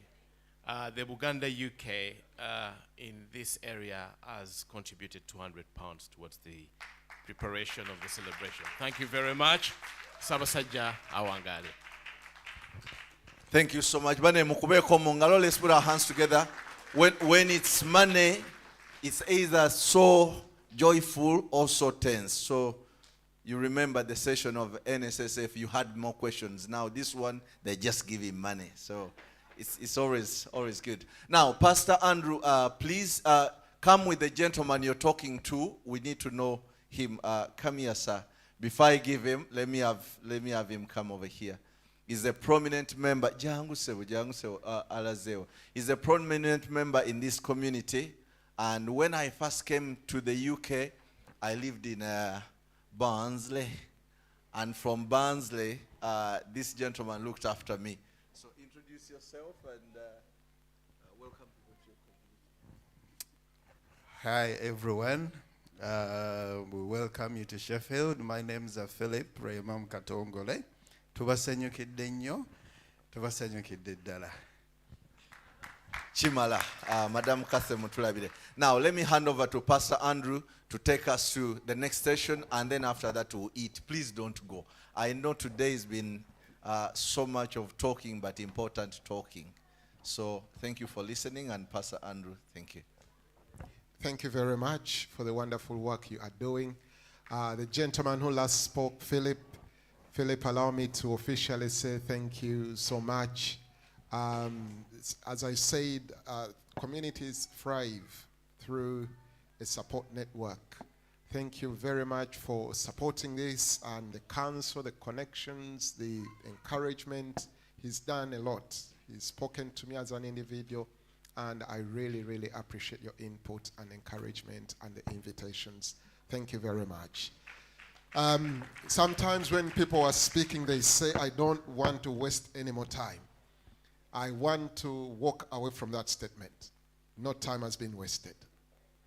No time has been wasted. I can only say I don't want to spend any more time, but not wasting. So we have two very important people are going to be speaking to us. The one coming first, and His Excellency will come here as well. And obviously, we'll wrap up everything by a blessing from the bishop. Then we shall start having our food. So I guarantee you, in the next few minutes, you're going to be fed intellectually, and you'll have food as well. So sometimes you don't know how far life can be and how life can throw us to. But who am I? Who are we as a community to host the people that we are hosting today? Dr. Joshi, I think if you come and stand next to me, then I will officially introduce you to these people, who you are. Just clap your hands as this gentleman comes here. How did I get to know Dr. Joshi, MBA? There is another honorary member, Honorable Jaffa Kapasi, who is the Consul General of Uganda in the Midlands.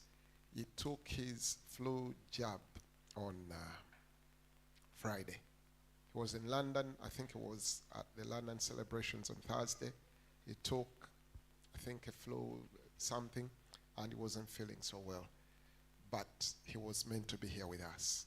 But when I spoke to him, there is a spirit I love about you people. He connected me. He told me, listen, Pastor Andrew. By the way, they call me Reverend Pastor Andrew, these people. That's how they call. Sometimes I want to tell them, but I just leave it there. I feel great about it. He connected me to another gentleman. He lives in Bradford, born in Uganda, am I right? Ginger, born in Ginger. And to those of you who know a sewing machine called Singer, who knows those sewing machines called Singer? So you used to pedal it. You've never seen it? Maybe some of you have never seen them. So they used to be agents for those. And he's a Rotarian member. He's a chairman of so many organizations based in Bradford. And he's a deputy lieutenant. Many of you don't know what that is. But a king has, I don't know, Owechitibwa Frederick Mukungu, in Buganda, I don't know. But even the king here has representatives in every county. So the Lord Lieutenant, who is a king's representative in West Yorkshire, this is the deputy. So I told you that we are surrounded by bone and ginger. So we are honored to have you around, and I want to hand over the microphone to you to speak to your brothers.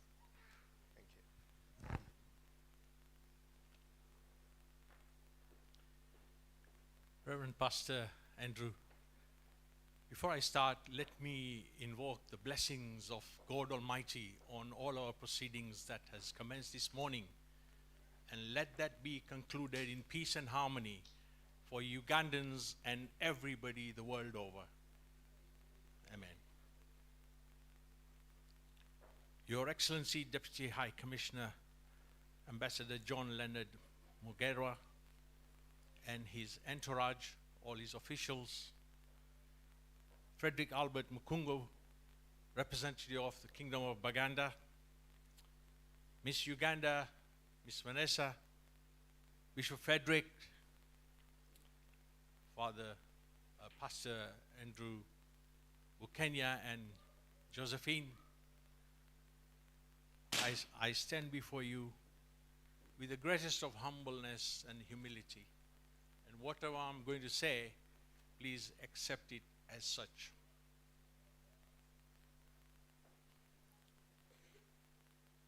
Nowhere in my wildest dreams would I have ever thought that I would be in a position to stand before such a distinguished and honored guest of high eminence and opulence to address the celebration of 61st anniversary of the independence of Uganda.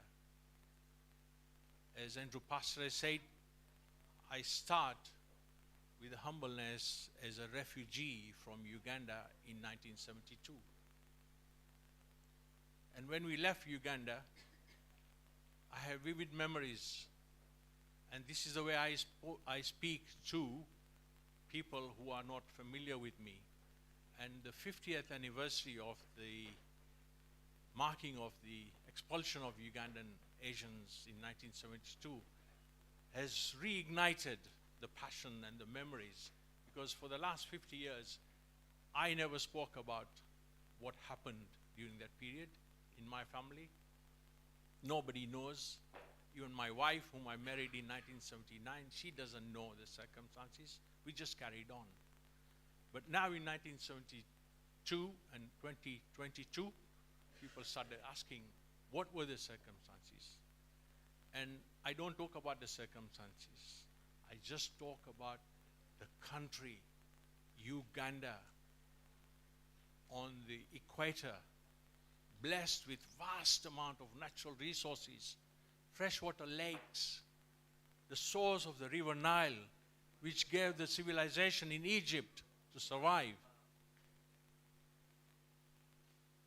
rich volcanic soil, deep forests, mines with precious minerals, fresh crops, tea, coffee, sugarcane.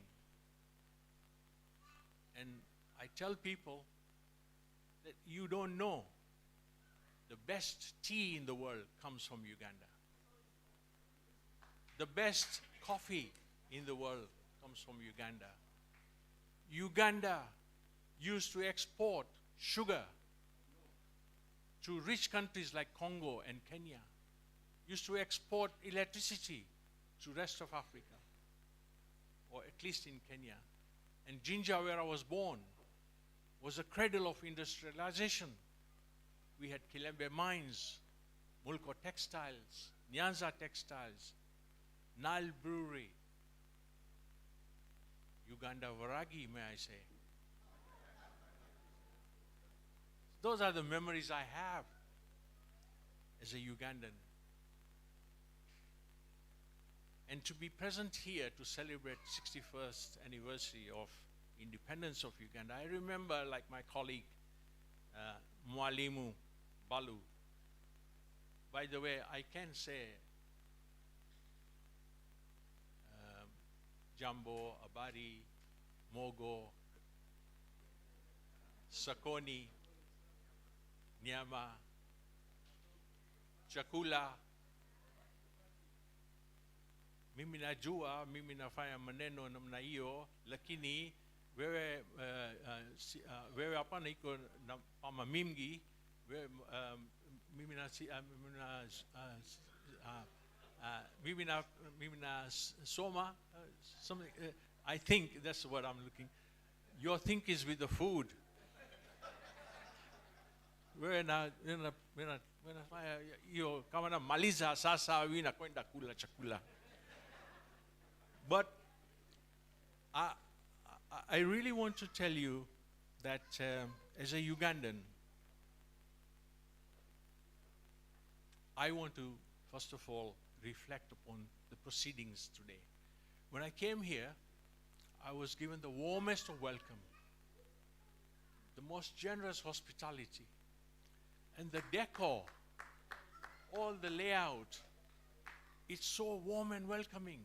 And I want to tell you that this has not happened overnight or by imagination. People have worked very hard. And I want to thank Pastor Andrew and Josephine and all the team here. They have worked exceedingly hard, including the young people. So I want to really thank them. And I want to thank all the sponsors, the diaspora and the WC Arts and the church itself, Alpha and Omega Church, Sheffield. They have really made this event possible by their hard work. And I want to acknowledge that. And that brings me to a very serious and important point that I want to relay to you. And by the way, Miss Uganda, I wish I had the soft skills like you. I'm learning from you. I've learned so much. And I also want to tell you that you may be Miss Uganda 22, 23. I am Mr. Uganda 1979.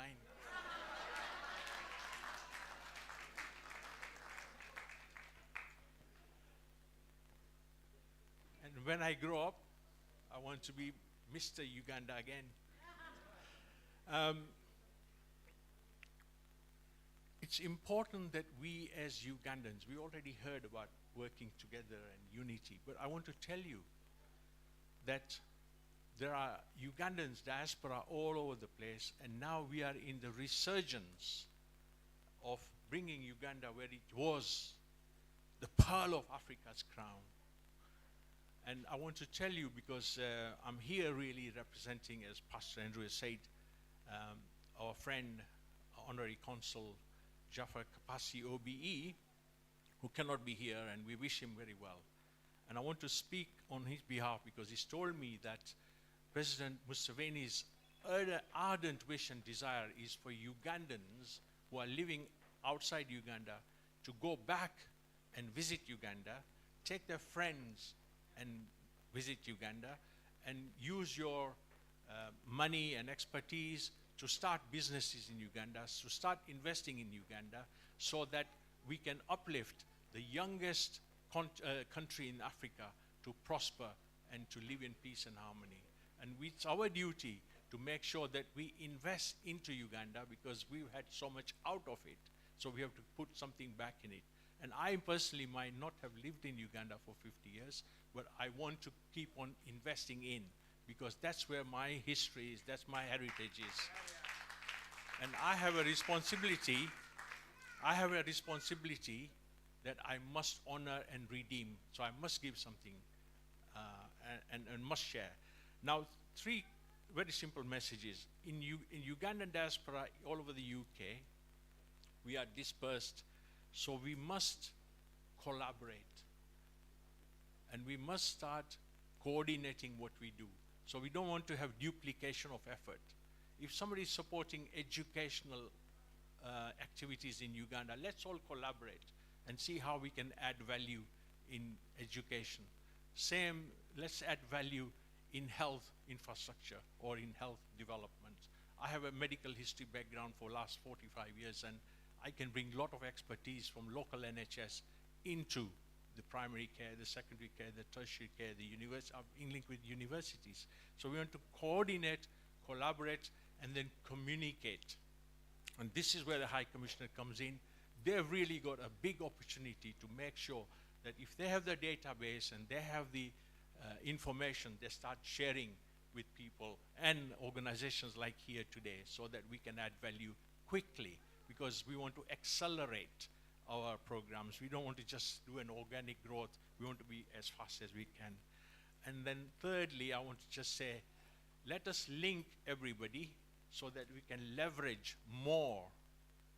And by doing so, we will legitimize all our activities. So organizations like Alpha and Omega Church, let us demonstrate to people that they should be confident and they should be trusting this organization to deliver. Because we can talk and talk and talk. I'm into delivery. Let us deliver for the people of Uganda who are enthusiastic, who are growing, and are desperate to succeed. In conclusion, let me once again thank everybody for their kindness, for their generosity, and I personally echo what Pastor Andrew was saying. Today has not been a waste. It has been a fantastic opportunity for us to get together, to share our experiences, to share our knowledge, to share our willingness to help and work unitedly for the people of Uganda, for the benefit of Uganda. And in closing, final word I want to say is, many people ask Your Excellency about my appearance. And the comment they usually make is your mustache real? And when I arrived here, Pastor Andrew said, I came here at 9:30.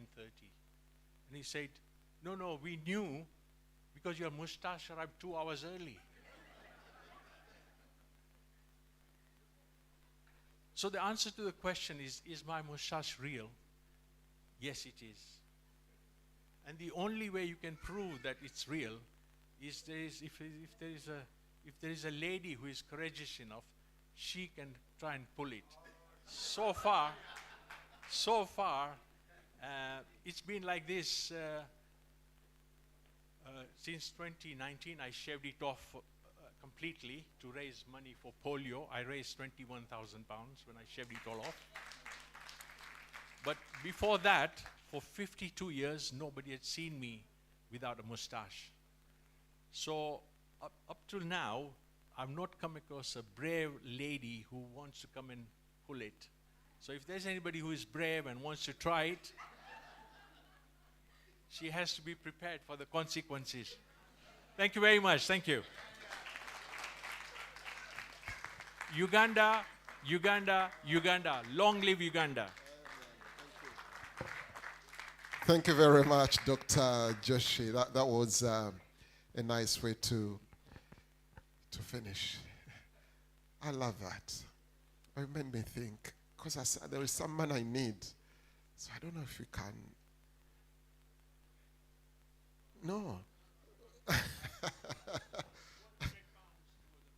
Oh, thank you very much. Thank you. I was trying to say if it was something else other than polio, we can, so that we get that mustache off and raise some money for that. So thank you very much. It's wonderful. It is what a wonder to. My sister Shamim, can I give you a minute or two? Yeah, can I give you a minute or two? Please come. Sorry, let me just give her a minute. I want to ascribe value to. Where is the elderly man? Where is the elderly man who called me? Who is 70 years? Yeah, the one who is retired. Yeah. All right, okay. All right, okay, there is another one I didn't. So she's traveled all the way from York. And she's doing a very nice exhibition about Uganda in York. And we want to bring it to Sheffield. So let me give you about 2 minutes and you speak about it. Thank you. Hi everyone, I'm going to stand on this side because you won't be able to see me behind that. So I know we're all hungry now. Sure, we're all hungry now. So to everybody officially in the room, Hello to my elders, youngsters, everybody. My name is Shamim, and I was born in Uganda. I was 6 years old, came here as a refugee in 1972 when Idi Amin expelled the Asians with 27,000 Asians that came here to the UK. Settled, grew up here, and I live in York. I've lived there for 37 years. Last year we celebrated our 50th anniversary of being here in the UK, and there were many celebrations across the country that all the Asians celebrated our anniversary, and I held a big celebration in York. And as part of that, I've commissioned an exhibition. It's a touring exhibition, and it's been in the schools in York. It's been in 23 schools, in universities, in public spaces. It's been to the Holocaust Centre. It's in Bradford Cathedral with Mr. Manoj Joshi, who's sponsoring that. It's there for 6 weeks. And it's to put Uganda on the map. So I don't remember much about Uganda, but my older brothers and sisters speak very fondly, like Mr. Joshi, like everybody else who have talked about how beautiful it is. So I'm the youngest daughter in the family, and I went to Uganda in 2019 to see for myself because I didn't remember. What I remember is traumatic memories. And when I went there, went and visited our homes in Gatwe, in Barara, which is where I'm born, in Kasese, and my husband worked in Kalembe mines in the 1990s. So we did all of that tour. I didn't remember anything, but I went to our house in Gatwe, which is rubble now. I climbed in and I picked up 2 bricks and I brought them back home with me. I felt a connection to Uganda. I'm really passionate about Uganda, and I want to do something there with anybody in this room, work on any joint projects, but that's what the objective is to keep Uganda on the map. So when the exhibition comes here, Pastor Andrew is going to kindly work with us to bring it here. Please come along and have a look and join in our panel discussion. We did a panel discussion in Bradford last week as well, so please do come along and learn a bit more about how we rebuilt our lives here in the last 50 years and what we've achieved. But love and respect to Uganda. I'm so proud to be associated with Uganda. Thank you. Thank you very much. His Excellency, Your Excellency, I think you're being inspired by what you're hearing here now. Thank you very much, my friend Shamim. And I've promised every person you've seen here, I shall return the visit. I shall come to Bradford, I'll come to York, I'll come. By the way, York and Yorkshire are 2 different things, but I will make sure I come, and we shall make sure we get that exhibition here. We shall do whatever it takes to get it here.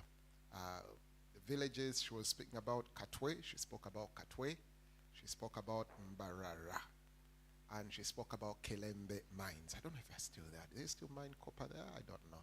Yeah? So it's, and she spoke about wanting to work with someone to make Uganda better. And those are some of the things His Excellency spoke about. Now, can I ask the House? I wanted, when His Excellency finishes speaking, we shall cut this cake, then we shall have food. But I wanted him to speak when it's right next to him there, so that when he finishes speaking, at least we don't have to do so much. Can I kindly ask the ushers to carefully carry that table, or men, Huntington and another one, just lift that table carefully without dropping it, and bring it around. Now that cake you see there, we are going to sing the national anthem, so start making your voices ready. And please, if you are somewhere and you see a phone, an iPhone 11, please give it to me. I'll tell you a story as we get this ready, right here. I went to Uganda for a funeral service, and when I was in a funeral service, and this is what the Reverend said. Please, fellow mourners, I want you to be mindful and make sure your phone is safe. I said, what is? But we've lost a phone, an iPhone 11. It's misplaced a young boy can't find it, please, if you see a phone somewhere, just bring it around. I'm going to praise myself a little bit. This cake was designed, but I drew the picture. The concept is mine. It's me who told the baker what I want. So if someone is not jealous, well, why don't you say, well done? Well done. Let us stand up on our feet. Let us stand up on our feet. And this is the time when His Excellency is going to be speaking to us, and we are mandated to sing our national anthem. We have some microphones here. Who is a vocalist? Where? Who is very good at singing the national anthem? Solomon. Solomon, Solomon, where are you? This is not Buganda anthem, the national anthem. But listen, my brother, she's going to lead. Okay. So you try and. We need another one. Who else wants to grab the microphone? I think Bishop Freddy, you can do so well. Right. Before we do it, I'll ask you all in all your various capacities and to say thank you for being here. And we are going to be listening from His Excellency. Can we clap our hands together and invite him to stand here? Then we do the national anthem while he's here. And as soon as it's done, we shall straight go into the word. Oh, Uganda, may God uphold thee. We lay our future in thy hands. United, free for liberty, together we'll always stand. Oh, Uganda, the land of freedom, our love and labor we give, and with neighbors all at our country's calling, peace and friendship will live. Your Excellency, you are very welcome into Sheffield. This is the Ugandan community and Friends of Uganda. And Alpha and Omega Church, you are very welcome. And the microphone is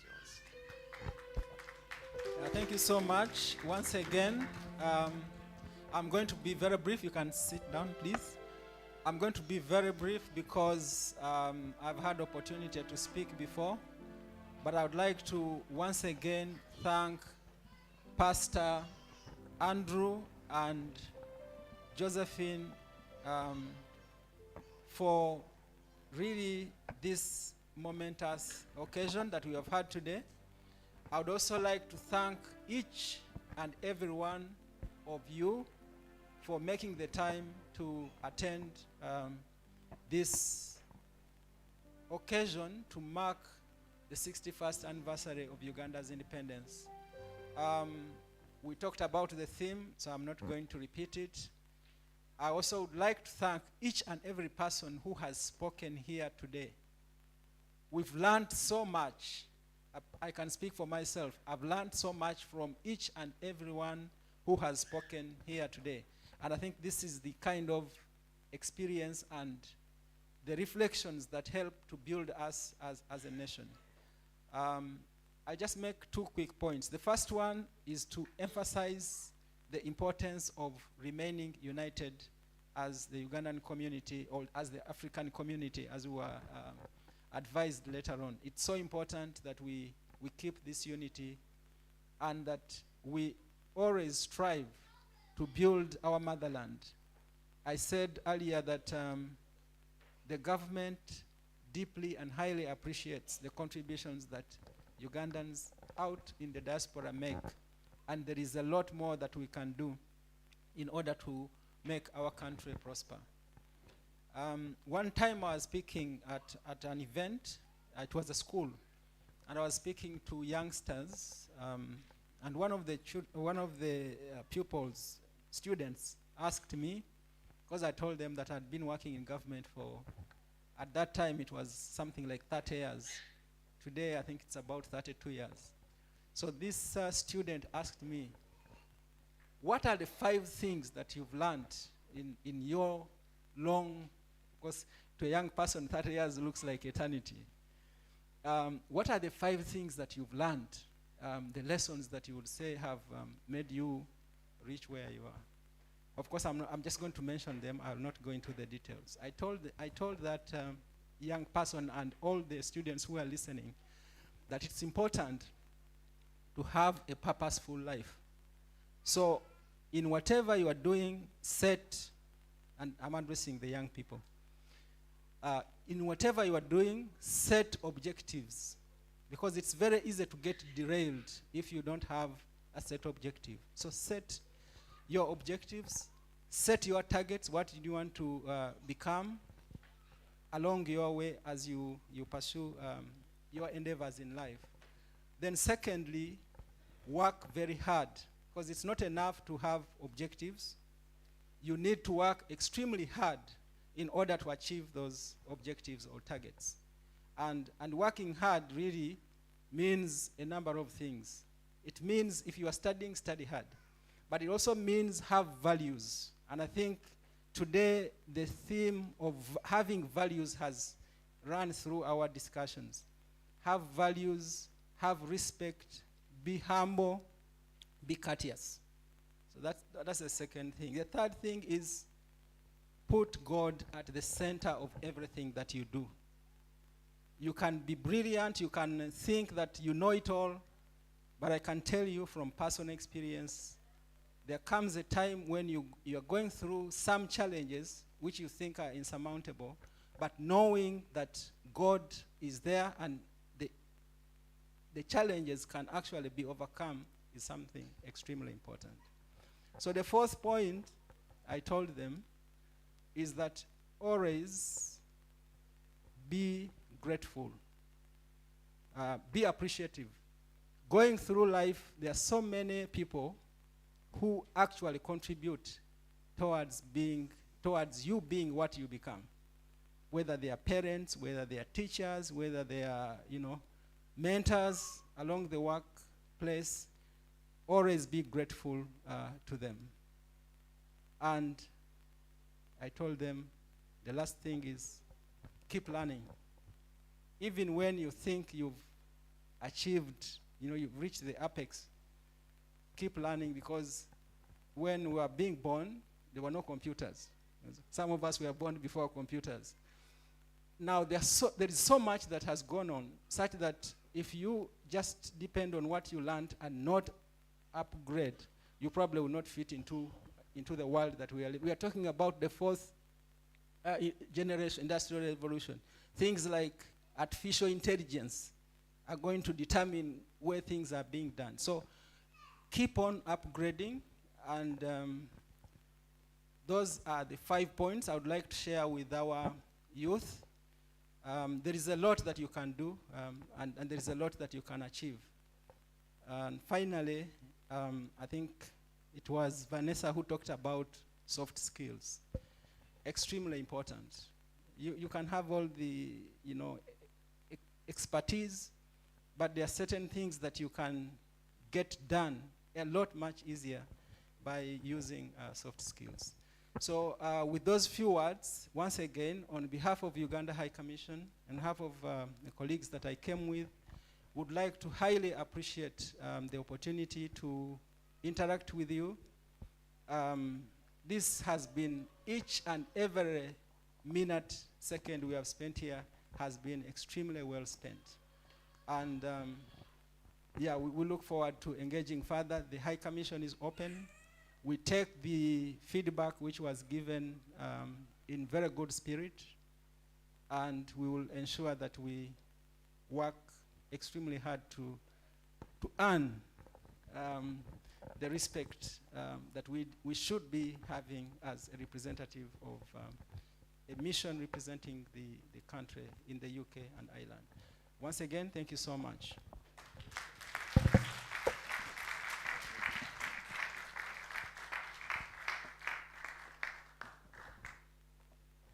Your Excellency, thank you very much for your kind words.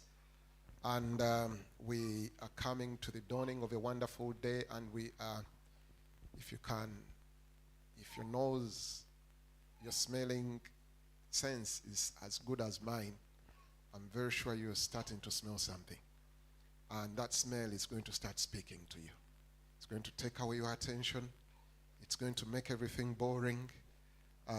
But before it does that, let's officially, if I invite the bishop to bless us and say a word of prayer, then after, before he blesses us, we are going to cut this cake, Your Excellency, and our distinguished guests. Allow me to thank everyone who has come. Thank you very, very much for coming. May the good Lord bless you so much and shower upon you and your households eternal blessings. May blessings come your way so that you can ask yourself, what's happening? This love is too much.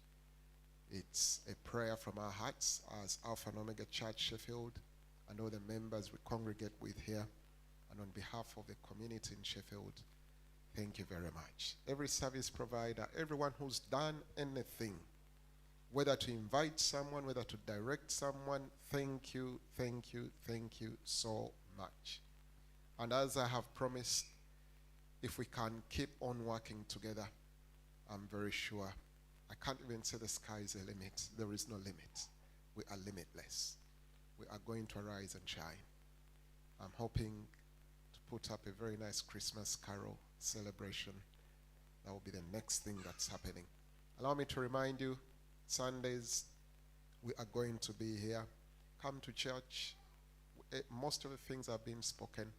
We teach them here in church. We speak about them in church. We have lunch clubs. We have aerobic dance clubs.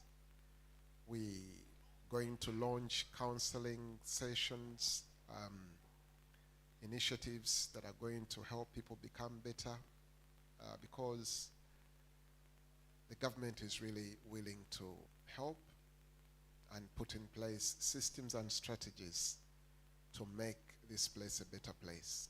As I told you, to those of you who missed, the city council is it's quite vibrant and happy to see that something like this is happening, because Abathon in the mayor's office, not the mayor's offices per se, but it's nothing is happening in Abathon. But I'm glad we are here as a community, and we are going to arise and shine as a community. Everything you have heard, take it on heart. My number is on. You've had, I think, cards. If you need to work together, if you need us to be together, please feel free. Your Excellency, allow me to invite you and our distinguished guests. Let's get this out of the way.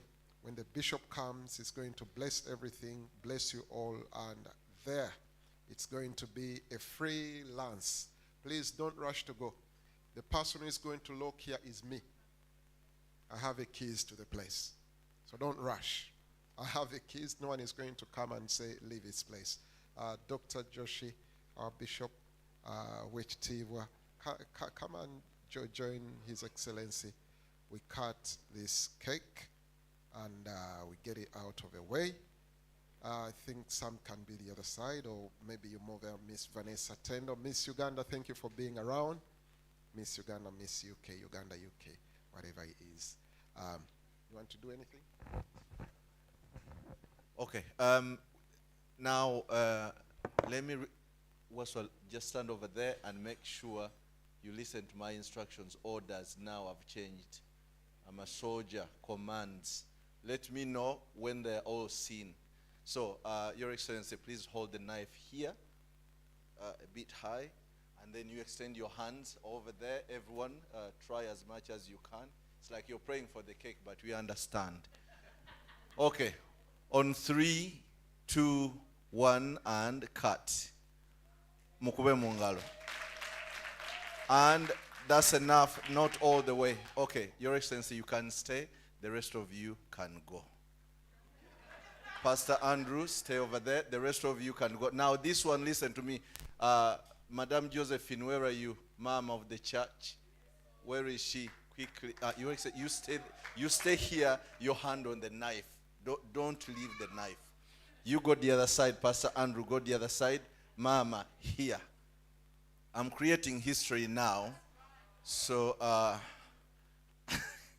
don't want things. Okay, hands on the knife. On 3, 2, 1. Let me know when you get 123 photos and a half. Okay, all right, that's enough. Pastor Andrew, you and Mama, you disappear. Your Excellency, you stay. You stay. Okay, all the children come here quickly. Young generation, everyone, quickly. Quickly. Hurry up, hurry up, hurry up. Young ones, quickly. Stand behind, stand behind. If you're tall, know your position. If you're taller than someone, stand behind. I want some the other side. Hurry up, hurry up, hurry up. Closer, closer, close in, close in. When we talk about cake, it's kids. Okay, so guys, close in there, close in there. Not talking, you're talking to me, only me. So close in. You stand here. You two tall ones over there. Madam, you come here. Go behind. You come here. Come to the front. Any young ones? They all finished? Muzei. I'm going to call. If you're young and you have gray hair, I'm going to call you later on. Chantel, hurry up, hurry up, hurry up. Okay, quick history in the making. If you have pictures in your phone and the phone is full, delete them and take this one. Okay, Your Excellency, let me request you to hold the knife with a few next to you. So you guys, extend your hands there. And pictures. On 3, 2, 1. Have you got it, Waswa? No? Oh, last one, quickly, Nyabo, hurry up, Jangu. Last picture, that's it. Okay, all of you can go back. Thank you so much. Thank you so much. Right, go back, Waswa, hurry up, it's me and hurry up. Your Excellency, you hold the knife. You hold the knife. And who's counting for us? You can't take a picture of me and I still count for myself. Your Excellency, 3, 2, 1. So where do you stay there? Sir, thank you so much. You can go. Wait. Pastor Kauma, please come and pray and take this historical shot as well. Bishop, hold the knife with Your Excellency. And 3, 2, 1. Good. Now you can pray for us, please. Thank you. Father, we thank you, Lord, even for this opportunity you've given us. Once again, Lord, Father, as we are going to eat our food and the cake, may you bless it and bless each and everyone who has come, Lord. And those who don't know Jesus Christ, to let Christ into their lives. In Jesus' name we pray. I like this prayer. I was worried when you were coming to pray because I was thinking about chasing demons and everything, and we did it in the first session. So thank you so much. Now, whoever is in charge of the food, agenda ku? Bishop agenda ku? Okay, this is the protocol. Now, where there is food, sometimes we get crazy. I do as well. So this time round, listen to me, okay? So it's going to be the chief guest and another chief guest and other chief guests and Miss Uganda. I'm planning to be Mr. Uganda very soon, actually. And then representatives, then all of us can follow. People from Sheffield, we're going to go last because Fetwaya needs abantu. So at home, you always know before guests eat, don't even get closer to the kitchen. You have to peep. Over tata nampa, I don't know. So that's the discipline we were instilled in when we were still growing up. So are we ready, Sewa? Sorry. We have traditional dancers in the house. So we are going to eat, to dance. I think it's called an after party. Now the after party begins. But before the after party begins, I want to say this again. Members of Alpha and Omega Church Sheffield, put your hands, don't clap, but everyone else, can you please clap for members of Alpha and Omega Church Sheffield? Wherever you are, may the good Lord bless you. Liz, Joshua, Big Daddy, wherever you are, may the good Lord bless you so much. So I'm done. Time to interact. The shutter can be opened. The traditional dancers can come. You can stand up, and I will leave a microphone to you. Okay. Now we are going to call you very soon to start the procession, food procession. But before that, please talk to someone. If you don't have anyone to talk to, please talk to me. Now I've seen a few people who have come in from Sheffield. Please, tusanyusa okubalaba. Mwebale kujja. Those are members. Muyimuke muwubire ku bantu. Those are prominent members of this community. They came in late, but at least better late than never. We love you so much and thank you for coming. Okay, so food is getting ready, but this marks the closure of this session. Thank you. Let me get abalenzi mujje munyambeko. Okay, if you're driving a black Ford RX11 KVZ, is that right? Romeo X-ray 11 Kilo Victor Zulu, black Ford. If you're driving that car, please step outside for a minute. Okay, thank you. Tumufunye. Now, Gerard jango nyambeko na bakulu wano. Tujjewo kino. Chinkwate side yano.